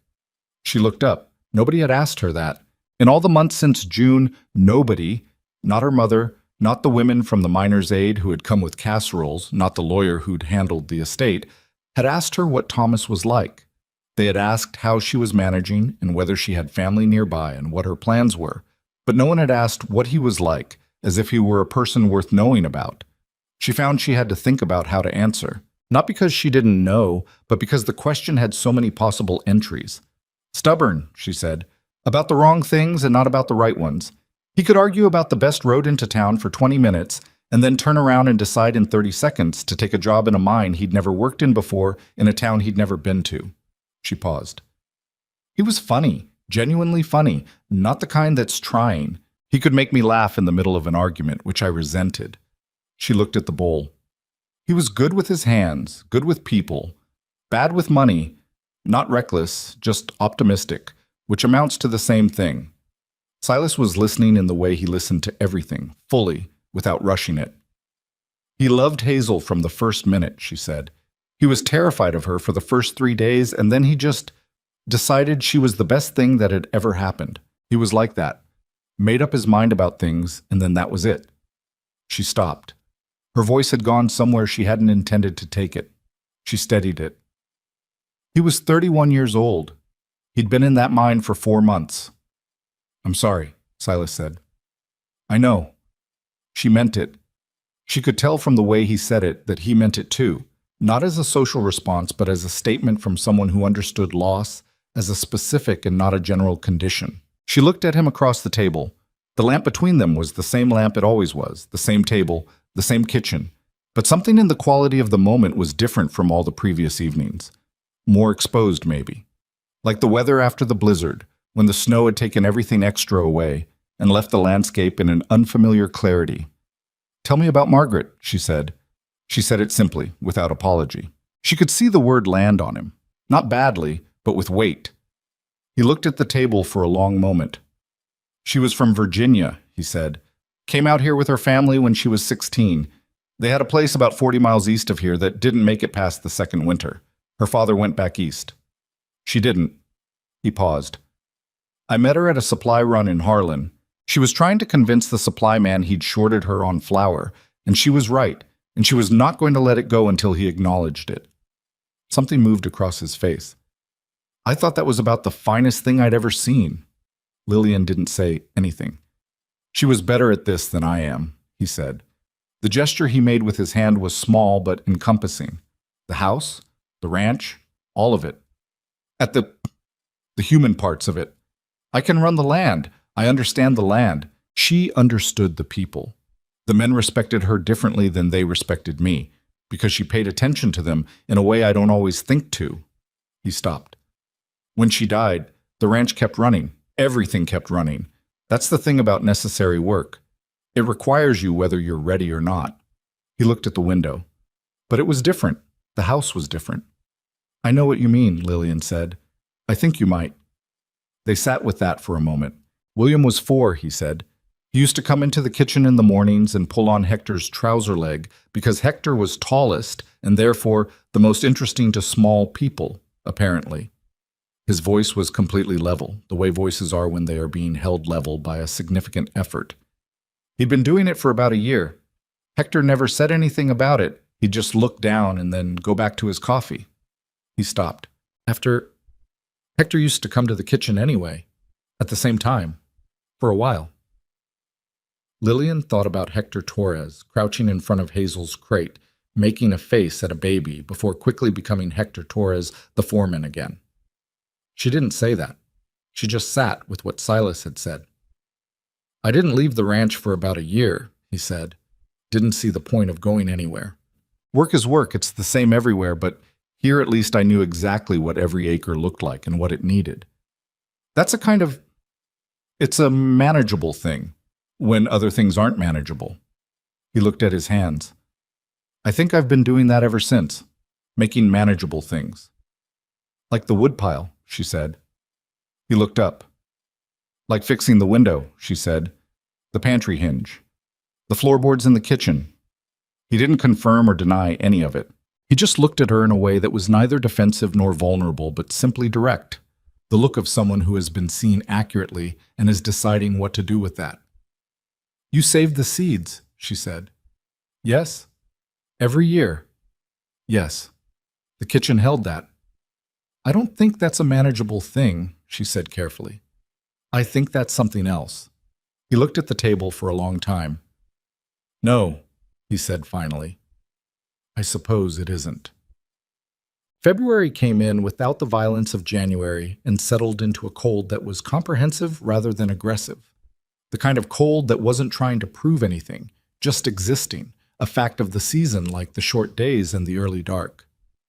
The ranch moved through it in the rhythm Lillian had come to understand as its natural one. The work, the meals, the brief evenings, the sleep of people who have used their bodies all day. She started the seeds in late February, not planting them. That would wait for proper spring, still weeks away, but starting the ones that needed the longest lead time in small pots set on the south-facing windowsill of the main room, where the afternoon sun came in longest. Tomatoes and the sweet peas from the envelope with Margaret's name on it.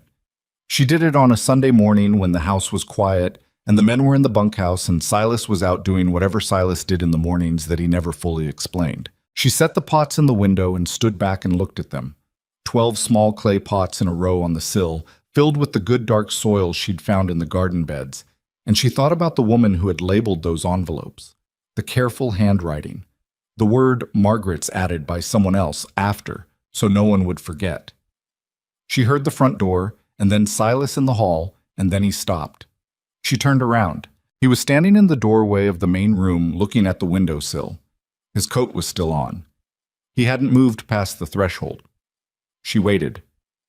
Margaret's sweet peas take about 8 weeks to establish, he said. His voice was doing the level thing again. They need something to climb when you put them out. She used to run twine up the south wall of the kitchen garden. I'll need twine then, Lillian said. I've got some in the barn. All right. He stood there for another moment, looking at the pots on the sill in a way she didn't try to read. Then he went on to the kitchen. She heard him pour himself coffee and go to the mudroom. She turned back to the window. Outside, February lay flat and white and unvarying as far as she could see, and the sky was that pale winter blue of altitude and cold, and the afternoon sun was coming in at a low angle and hitting those 12 small pots and making them look like something planted in a field of light. She found the cradle on a Wednesday. She wasn't looking for it. She'd gone to the barn to check on Bishop, whose mysterious malaise had finally resolved itself into nothing more alarming than a mild respiratory issue that Hector had treated with a steam treatment and considerable grumbling. And she'd taken the wrong turn past the tack room and come around the corner into the back section of the barn she didn't usually have reason to enter. It was on a sawbuck, half-finished. Pine, from the look of it, the joint still open at one end, a side rail not yet fitted. The shape of it was clear, though. The curved rockers, the slated sides, the proportions of something built for a baby rather than a child. Someone had been working on it for a while. The finished portions had a smoothness to them that came from accumulated sanding, not a quick pass. She stood and looked at it for a moment. Hector came around the corner behind her and stopped when he saw her standing there. She looked at him. He looked at the cradle, then at the middle distance over her shoulder. Hector, she said. I don't know anything about that, he said. You absolutely do. He pressed his mouth together and looked at the ceiling of the barn, which was apparently very interesting to him. He started it in November, he said, in the manner of a man who has calculated that minimal admission is less costly than continued denial. Before you got here, he stopped. There was a family, last spring, passed through on the way to Oregon. They stopped for a night. They had a baby, had an accident, their wagon, and the cradle broke. We fixed the wagon, but the cradle was past saving. He had William's old one in the attic. He gave it to them. He paused. Then in November, he started making a new one. I don't know who he thought it was for. Lillian looked at the half-finished cradle on the sawbuck. The wood was pale and smelled of fresh pine, and the rockers were already fitted, and she could see, running her eye along the line of it, that it was going to be well made, built by someone who was taking their time with it. Don't tell him you saw it, Hector said.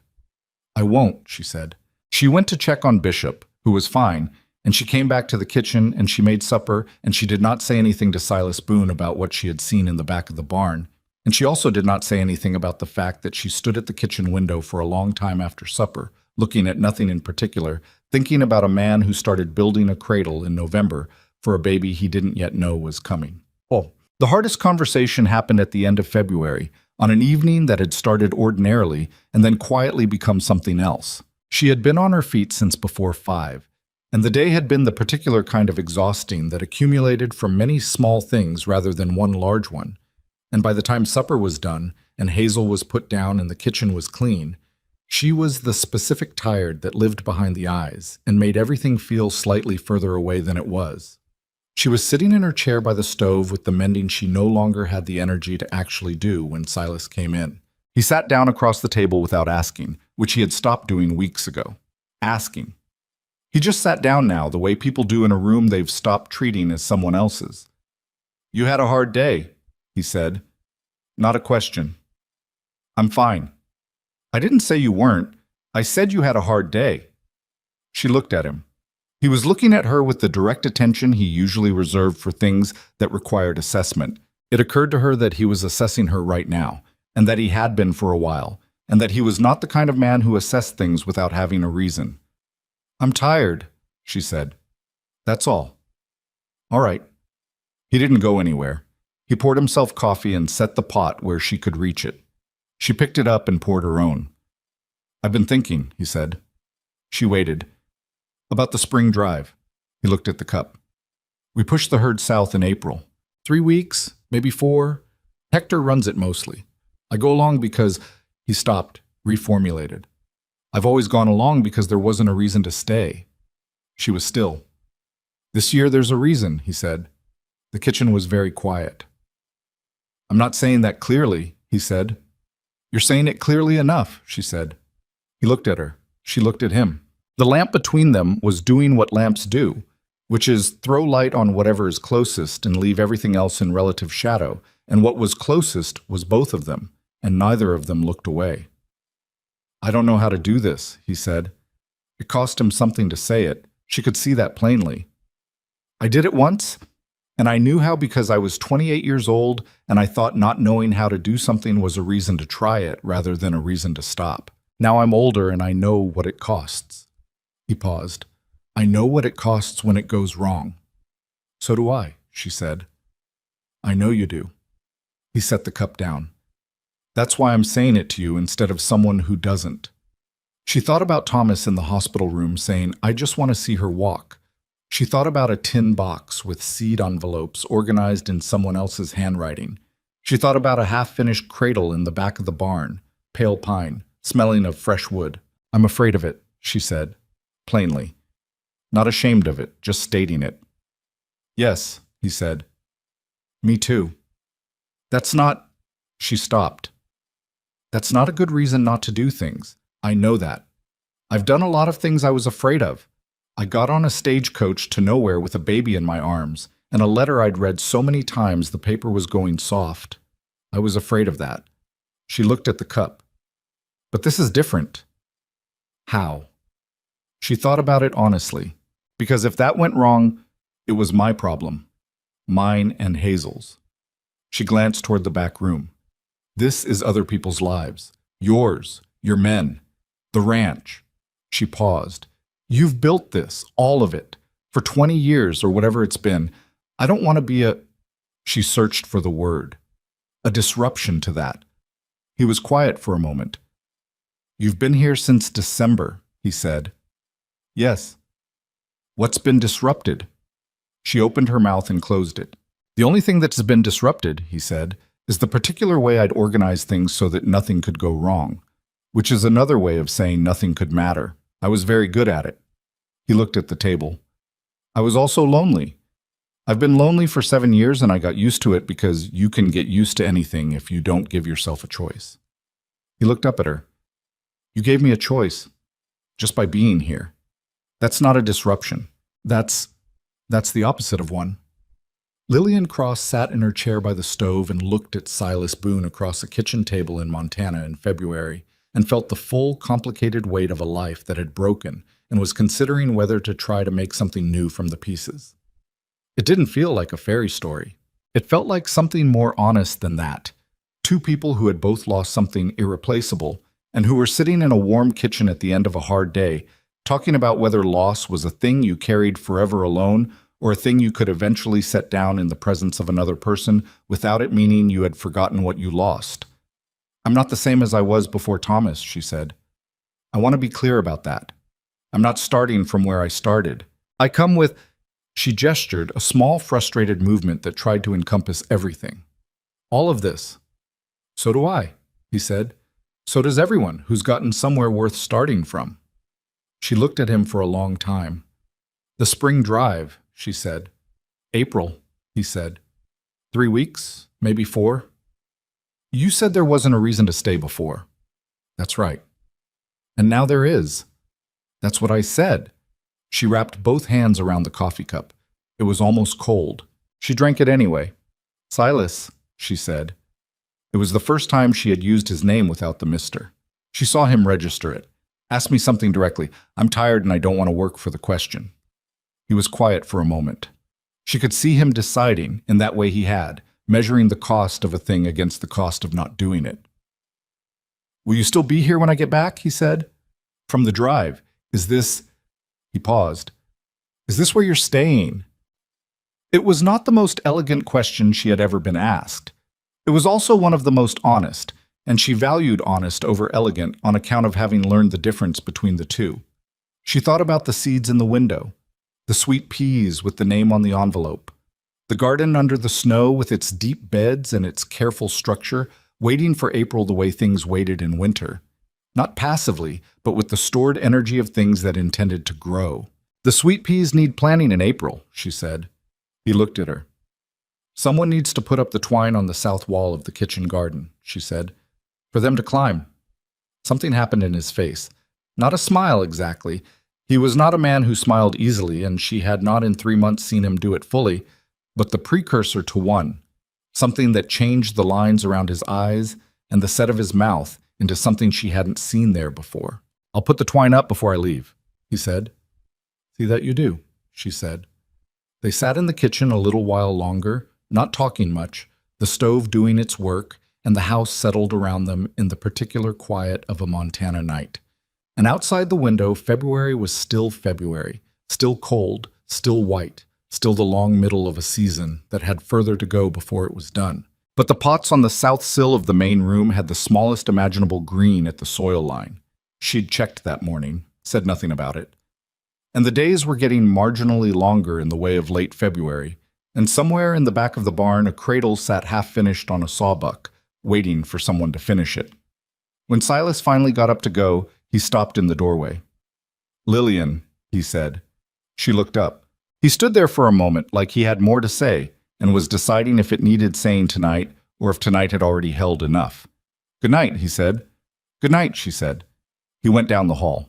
She sat in the chair until the stove needed another piece of wood, and then she put one in, and she checked on Hazel, who was sleeping with both arms flung wide in the absolute abandon of a child who has no doubts about the safety of where she is, and Lillian stood in the doorway of the back room and looked at her daughter for a long time. Then she went to bed. Outside, the last of February lay cold and silent and full of everything that was coming, and the night was very clear, the stars hard and bright, the way they got in that country when the temperature dropped, and the air had nothing left in it but cold and light. And the ranch sat under all of it, quiet and waiting, accumulating spring the way the ground accumulated warmth in those last weeks of winter, secretly, invisibly, in ways you couldn't yet see but that were happening all the same, under everything, in the dark. March came in muddy.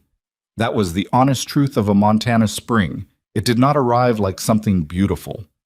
It arrived like a slow argument between winter and everything else, conducted over the course of weeks in alternating days of false warmth and hard freeze, the snow retreating by inches and then coming back to reclaim what it had given up, the ground going soft in the afternoons and iron hard again by morning. The yard at Black Ridge became, for several weeks, a study in mud.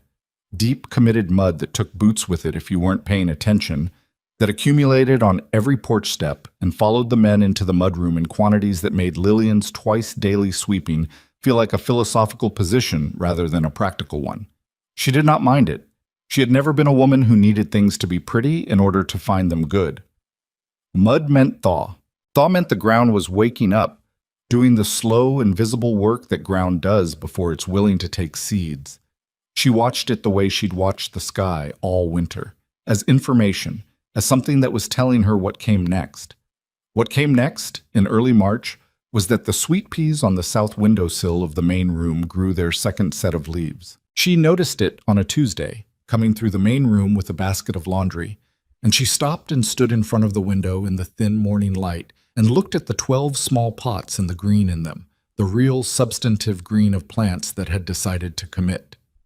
She stood there for longer than she intended. Carl Pruitt came through the hall behind her and stopped. "Those going to be flowers?" he said. "Sweet peas, in about 8 weeks, if everything goes right." He looked at them the way he looked at most things, steadily, without rush. "Margaret grew those," he said. "I know. Along the south wall of the kitchen garden, every summer." He was quiet for a moment. "Used to smell like something when the wind came off the mountain in the afternoon." He looked at the window, not the pots. "Haven't smelled that in 7 years." She didn't say anything, neither did he. After a moment he went on to the kitchen for his morning coffee, and she stood a little longer with the basket on her hip and then followed him. What she thought about, standing at the stove while the coffee heated, was something she hadn't let herself think about directly until that morning. The fact that healing was not a private event. It happened in the presence of other people, or it didn't happen at all. You could think you were managing fine alone, could mistake the numbness of isolation for recovery, could confuse the absence of fresh pain with the presence of genuine repair. She had made that mistake herself in the months after Thomas died. She had kept moving, kept functioning, kept the mechanics of survival running so efficiently that she had not noticed until she was standing in a warm kitchen in Montana with sweet peas on the windowsill, that she had been bleeding quietly the entire time and had simply become accustomed to it.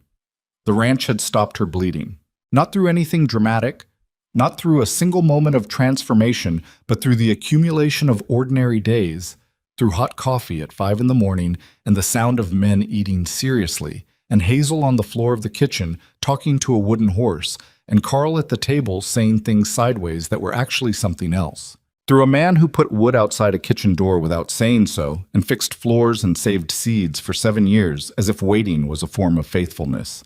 She poured the coffee and did not say any of this out loud, because some things are understood more clearly when they remain interior, and because Carl was reading the newspaper Hector had brought back from the supply run, and he did not need her philosophy with his morning coffee. Und. Silas finished the cradle on the 15th of March. She came back from the kitchen garden.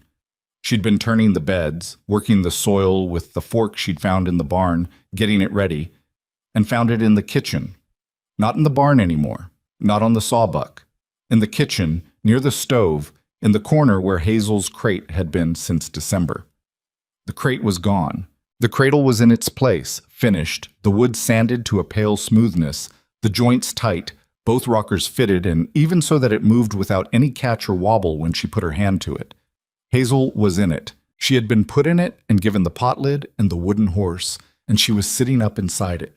She had been sitting up unassisted for 3 weeks now, a development she seemed to find less impressive than the adults around her, examining the slated sides with her systematic attention. Silas was at the kitchen table with coffee, watching her examine it. Lillian stood in the doorway with her coat still on and her gloves in her hand and dirt from the garden on her boots, and she looked at the cradle and at Hazel in it and at Silas at the table. And she did not say anything for a moment because there was a specific fullness in her chest that required a moment before it was safe to speak. "She fits," she said finally. "She won't for long," he said. "Few months, maybe. It's beautifully made." He looked at the coffee cup. "It's functional." Silas. She said it the way she'd learned to say his name, which was without preamble. "It's beautifully made." He didn't argue further. He looked at Hazel, who had succeeded in making the cradle rock slightly by pushing at the slats, and seemed satisfied with this discovery. "The twine's up on the south wall," he said, "for the sweet peas. I did it yesterday." She looked at him. "Before the drive," he said, "like I said I would." She set her gloves on the counter and took off her coat. "When do you leave?" 2 weeks, April 4th, weather depending." 3 weeks, you said. 3 to 4. He looked at her steadily. "You said the sweet peas need planting in April." "First warm week, probably the 3rd week of April. I'll be back by then." "You said 3 to 4 weeks. I'll be back in 3. She looked at him for a moment. He looked back. This was the kind of conversation they had now. Half practical, half something else entirely. The two registers running simultaneously in the same words, like a piece of music with two things happening at once that somehow resolved into the same sound. "All right," she said, 3 weeks. He nodded once and went back to his coffee, and she went to check on the beans she had on the back burner, and Hazel rocked the cradle and found this enormously satisfying, and the kitchen was warm and smelled like good food and cut pine and the faint mineral smell of garden soil that had followed Lillian in on her boots. The 2 weeks before the drive had a particular texture to them, the texture of people who know a thing is coming and are moving toward it and not moving toward it simultaneously. The men were occupied with the practical work of preparing a cattle drive, checking gear, working the horses, counting and marking the herd, loading the supply wagon. The ranch had the heightened, purposeful energy of a place that knows what's expected of it. Silas was everywhere. That was the nature of the drive preparation. It required him in too many places at once, which was an organizational problem he solved by simply being in too many places at once. She saw him at breakfast and sometimes at supper, and in between she heard him in the barn or the yard or coming through the house on his way to something else. And the quality of his presence was the particular quality of a man who is occupied but not absent, which was different from how he had been in December. In December he had been absent while present. The house around him had been a thing he moved through rather than inhabited. That was different now, and she wasn't sure when it had changed except that it had, somewhere between the blizzard and the sweet peas on the windowsill. On the evening of April 3rd, the night before the drive, she made a proper dinner. Not just supper, which was always good, but a dinner. A standing rib roast from the supply Hector had laid in. Roasted potatoes with herbs from the small pot of dried rosemary she'd kept going on the kitchen shelf. Fresh bread, and a dried apple cake that Eddie Marsh ate 2 pieces of before he caught himself and put his fork down with the expression of a man exercising genuine moral discipline. "You don't have to stop," she said. He looked at the cake. "There's 7 of us." "I made 2. He picked up the fork. The table that night was loud in a way the Black Ridge table was not always loud. The Calloway brothers arguing about something that had been argued before and would be argued again. Anders Lindqvist contributing occasional observations in his deep, measured way that somehow made whatever was being argued seem less urgent. Hector eating with his usual focused efficiency and not saying much but present in the way he was always present, which was completely. Carl was at the end of the table cutting his roast with the care of a man who appreciates a good piece of meat, and he looked up once at Lillian when she came around with the bread and said very quietly, "This is a fine table, Mrs. Cross." And she said, "Thank you, Carl," and moved on, but she felt the weight of what he'd meant by it, which was more than the roast. Silas was at the head of the table. He ate, and he listened to the noise, and he said the occasional thing that redirected the conversation when it needed redirecting, and Lillian, moving between the table and the stove, watched him in the way she'd watched him all winter, without looking like she was watching, which was a skill she'd had for a long time. She watched him, and she thought that this was what he looked like when he was in a place he considered his, not the sharp, managed quality of a man holding something together by will, but the different quality of a man who was simply where he belonged. She thought about Thomas. She did that honestly, the way she'd learned to do it, not to avoid it and not to dwell in it, but to do it straight, like looking at something in a clear light. She thought about Thomas at their table in the house in Butte, which had been a small table and they had been the only two people at it, and how he had been loud enough for 6 people on his own, and how the small room had always felt full. She thought about him, and she let the grief of him be what it was, which was real and permanent, and also she had finally understood not incompatible with being here, with this table and these people and this man at the head of it. Grief did not leave. It changed shape. It went from being the weather to being something you carried, and the difference was that weather was what you were inside, and something you carried was something you had, and having it was not the same as being trapped by it. Thomas would have liked this ranch. That thought came to her out of nowhere, at the stove, with the coffee pot in her hand, and it was true and it didn't break her to think it, and she noted that without making much of it, and went to fill the cups. That's it. Satis. They left at first light on the 4th. 7 men, the herd, the supply wagon driven by a contract hand named Beale, who Hector had used before. The cattle went first, out through the north gate, moving south, the sound of them going, the lowing, the hooves, the particular low chaos of a herd in motion, carrying back to the house long after they'd disappeared from sight. Silas was last out of the yard. He'd stopped at the porch. She was standing on it with Hazel on her hip, same as she'd been when they left in January, and the similarity was not lost on her, the rhyme of it. He sat his horse at the gate and looked at her. 3 weeks, he said. 3 weeks, she said. He looked at Hazel. Hazel was watching the departing cattle with great interest, tracking them with the focused head tilt she used for things she found significant. She'll be walking by the time I get back, he said. Probably. Something in his face, not the almost smile of February, but the actual thing, brief and unguarded, there for a moment and then gone. Don't let Carl teach her card games, he said. Too late, she said. He's been showing her his hand since February. He shook his head once, something in it that was close to a laugh, and then he turned the horse and went through the gate, and she stood on the porch and watched him go. The yard was suddenly very quiet, the kind of quiet that follows a large departure, when a space adjusts to an absence. She stood in it for a moment. Then Hazel made an emphatic sound and reached for the porch post, and Lillian shifted her weight and said, "All right, let's go see about the garden," and went down the steps. Check. The 3 weeks were long and also not long, which is how time works when you're waiting for something you won't let yourself call waiting. She planted the sweet peas on the south wall in the 2nd week of April, on a morning when the temperature had finally committed to something above freezing for the 3rd consecutive day, pressing the seeds into the soil she'd prepared along the base of the wall where Silas had strung the twine before he left. She planted the tomatoes in the beds. She planted beans and squash and the radishes, and she stood back and looked at the turned soil of the kitchen garden and thought about Margaret, who had put those beds in and tended them and saved those seeds with her careful handwriting, and she felt no strangeness about it, only a kind of continuity, the sense of a thread picked up that had been set down, which was different from replacement and different from forgetting. Hazel took her first full unassisted steps on the 12th of April. She did it in the kitchen, which was where she did everything. The kitchen was the center of her world the way it was the center of Lillian's.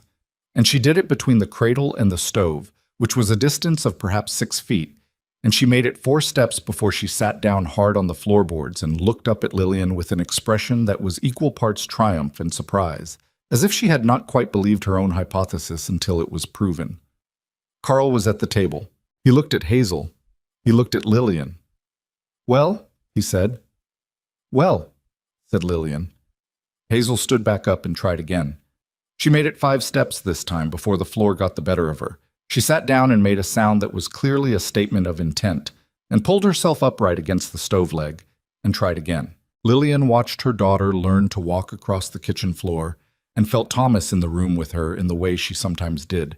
Not his presence exactly, not anything she could explain, but the specific feeling of a thing witnessed by the right people regardless of where those people were. She did not try to explain it or make it something it wasn't. She just stood at the stove and watched her daughter's 7th attempt and her 8th and her 9th. and let it be exactly what it was. Carl got up from the table and went to the other side of the kitchen and crouched down at Hazel's level and held out a hand. And Hazel looked at the hand and at Carl and made the executive decision to aim for it. And she walked 6 steps into the kitchen and got her fist around his finger and held on. And Carl said very quietly, something in his throat that was not quite a word, and patted her hand once with his other hand, and Lillian turned back to the stove and did not mention it. Bye-bye. Silas came back on the 23rd of April, 3 weeks to the day. She heard the horses before she saw them, coming down from the north in the late afternoon. And she was in the kitchen garden with her hands in the soil, checking the sweet peas. They had germinated, all 12 seeds, small green arcs pushing up through the soil along the base of the south wall. And she stood up and wiped her hands on her apron and looked at the gate. He came through first. He looked like 3 weeks of trail, dust on everything, a week's beard, the particular looseness of a man who has slept on the ground and eaten camp food and worked hard every day and is now doing the last calculation of a long effort. His horse was tired. He was tired. He came through the gate and into the yard and stopped. She was standing at the garden wall with her apron dirty and her hair coming out of its braid from the afternoon work, which was not how she'd imagined this. In the idle moments she'd allowed herself to imagine it, but was in fact how it was. He looked at her. She looked at him. "Sweet peas are up," she said. He looked at the wall, at the small green growth along the twine. "All 12?" he said. "All 12. He got down from the horse, which took the particular careful effort of a man whose body has been doing too much for too long, and he handed the reins to Eddie, who had come up behind him and took them without being asked, and he walked across the yard to the garden wall. He stood next to her and looked at the sweet peas. They were small, barely 2 inches, but green and committed, reaching for the twine above them. "Margaret's seeds," he said. "Yes." He looked at them for a moment. "7 years," he said. "Those seeds have been in that tin for 7 years." "I know." He said it quietly, not to her specifically, not to anyone specifically. She'd be glad they're growing. Lillian did not say anything to that. She stood next to him at the garden wall and looked at the 12 small green plants and let the moment be what it was. Then, from inside the house, came a sound. Hazel's voice, the specific vocal quality of a baby who has heard something she recognizes and is announcing her recognition. And then a series of other sounds. The kitchen door, small, rapid footsteps that were too quick and unsteady to be anything but a child who had recently learned to walk and was still negotiating the gap between ambition and execution, and then the screen door, and then Hazel was on the porch. She stood at the top of the porch steps in the afternoon light, barefoot because she was always escaping her shoes, her dark hair in the 2 small braids Lillian had gotten good at, wearing the flour sack dress with the blue border that Carl's last supply run had brought back. She was looking at the yard, and she was looking for the thing she'd heard, which was the horses, which she had not yet located. Then she found Silas. She looked at him with the full focused attention she gave to significant things. He was standing very still at the garden wall. He looked back at her with an expression Lillian had never seen on his face, and she had been watching his face for 4 months, and she knew its terrain. It was an expression she didn't have a name for, something that was several things at once: recognition, tenderness, something older and more complicated underneath both of those. Hazel regarded him for another moment. Then she stepped off the porch. She did it decisively, the way she did everything now that she'd decided walking was her primary mode. Down the step, she had recently mastered steps with concentration, across the porch, down the next step, and then she was on the ground and she was walking across the yard toward him in the particular way she walked, which was with her arms out slightly for balance and her whole body committed to the direction. And it was not the graceful walk of a child who had been doing it for months, but the urgent, earnest walk of a child who has somewhere to be and intends to get there. She walked to Silas Boone across the yard of Black Ridge Ranch in the afternoon light of late April, and she got both hands on his boot, which was the first thing she could reach, and she held on and looked up at him. He crouched down. It cost him. She could see that.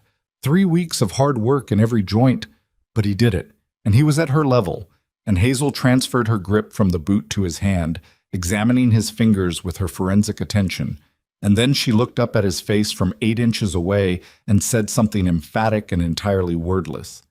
He said, just as quietly, "Hello, Hazel." She said something else. "I know," he said. "I was gone a while."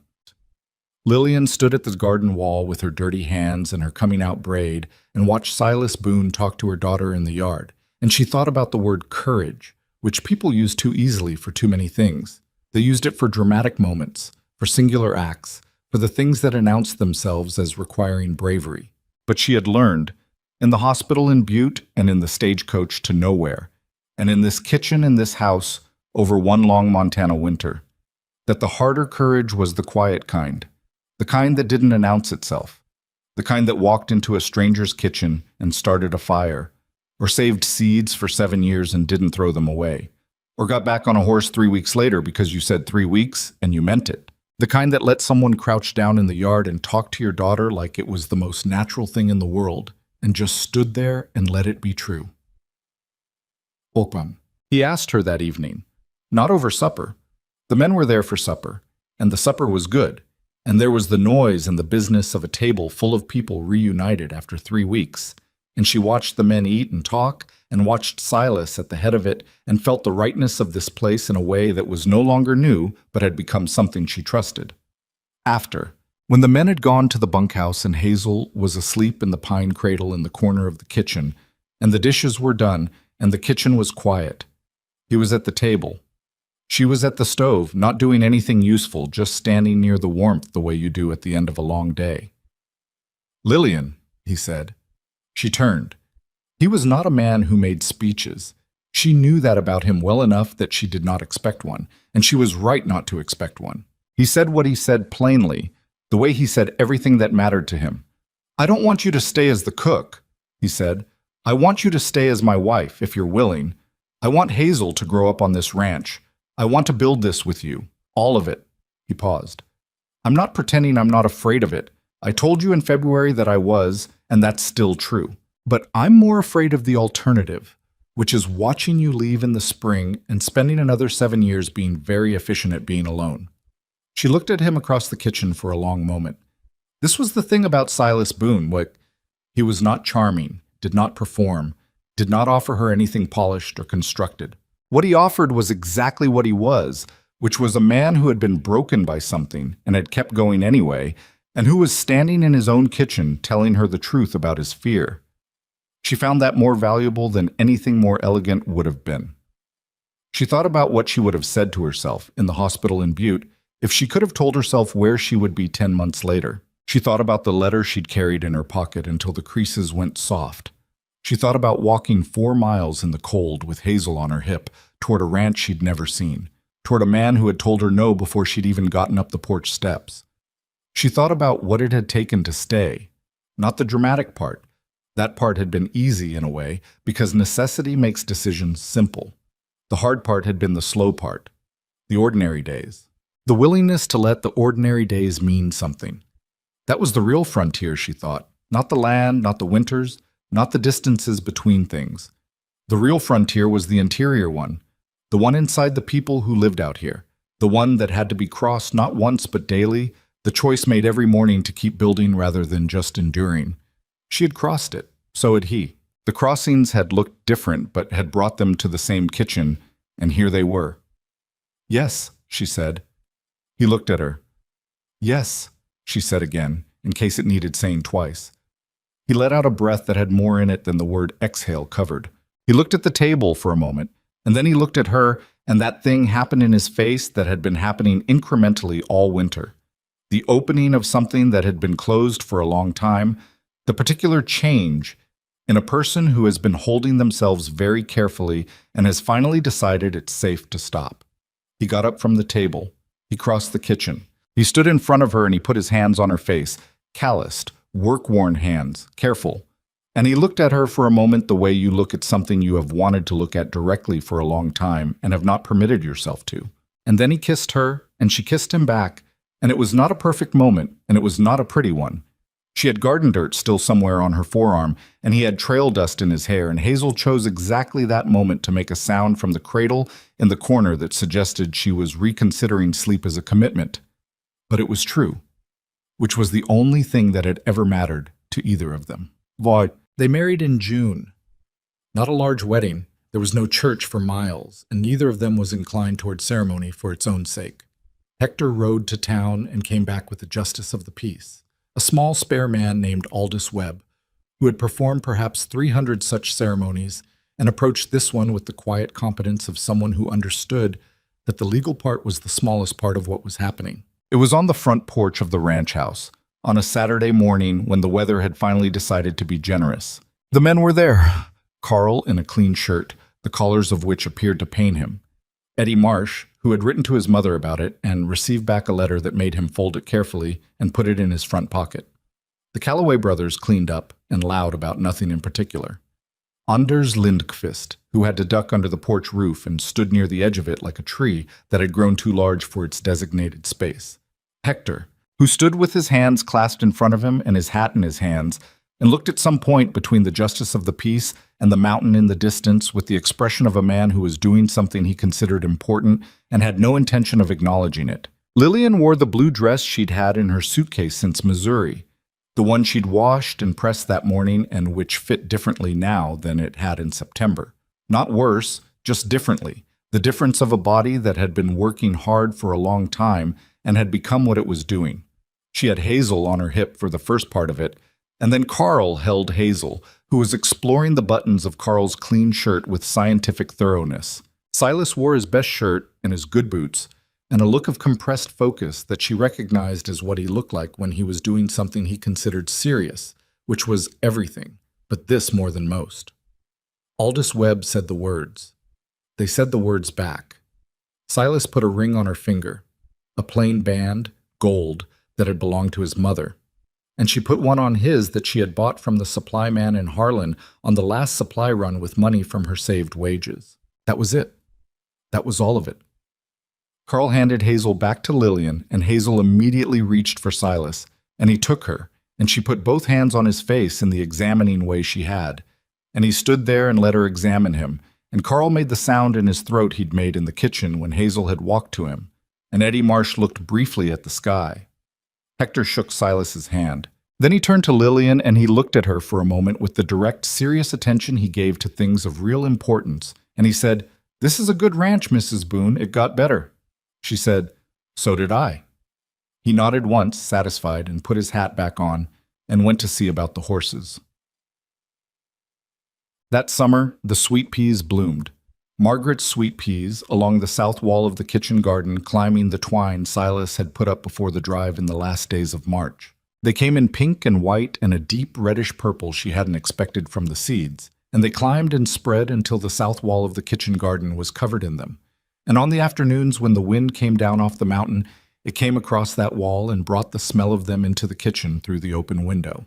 She noticed the smell first on a morning in late June when she was making breakfast and Hazel was on the kitchen floor walking between the stove and the table and back.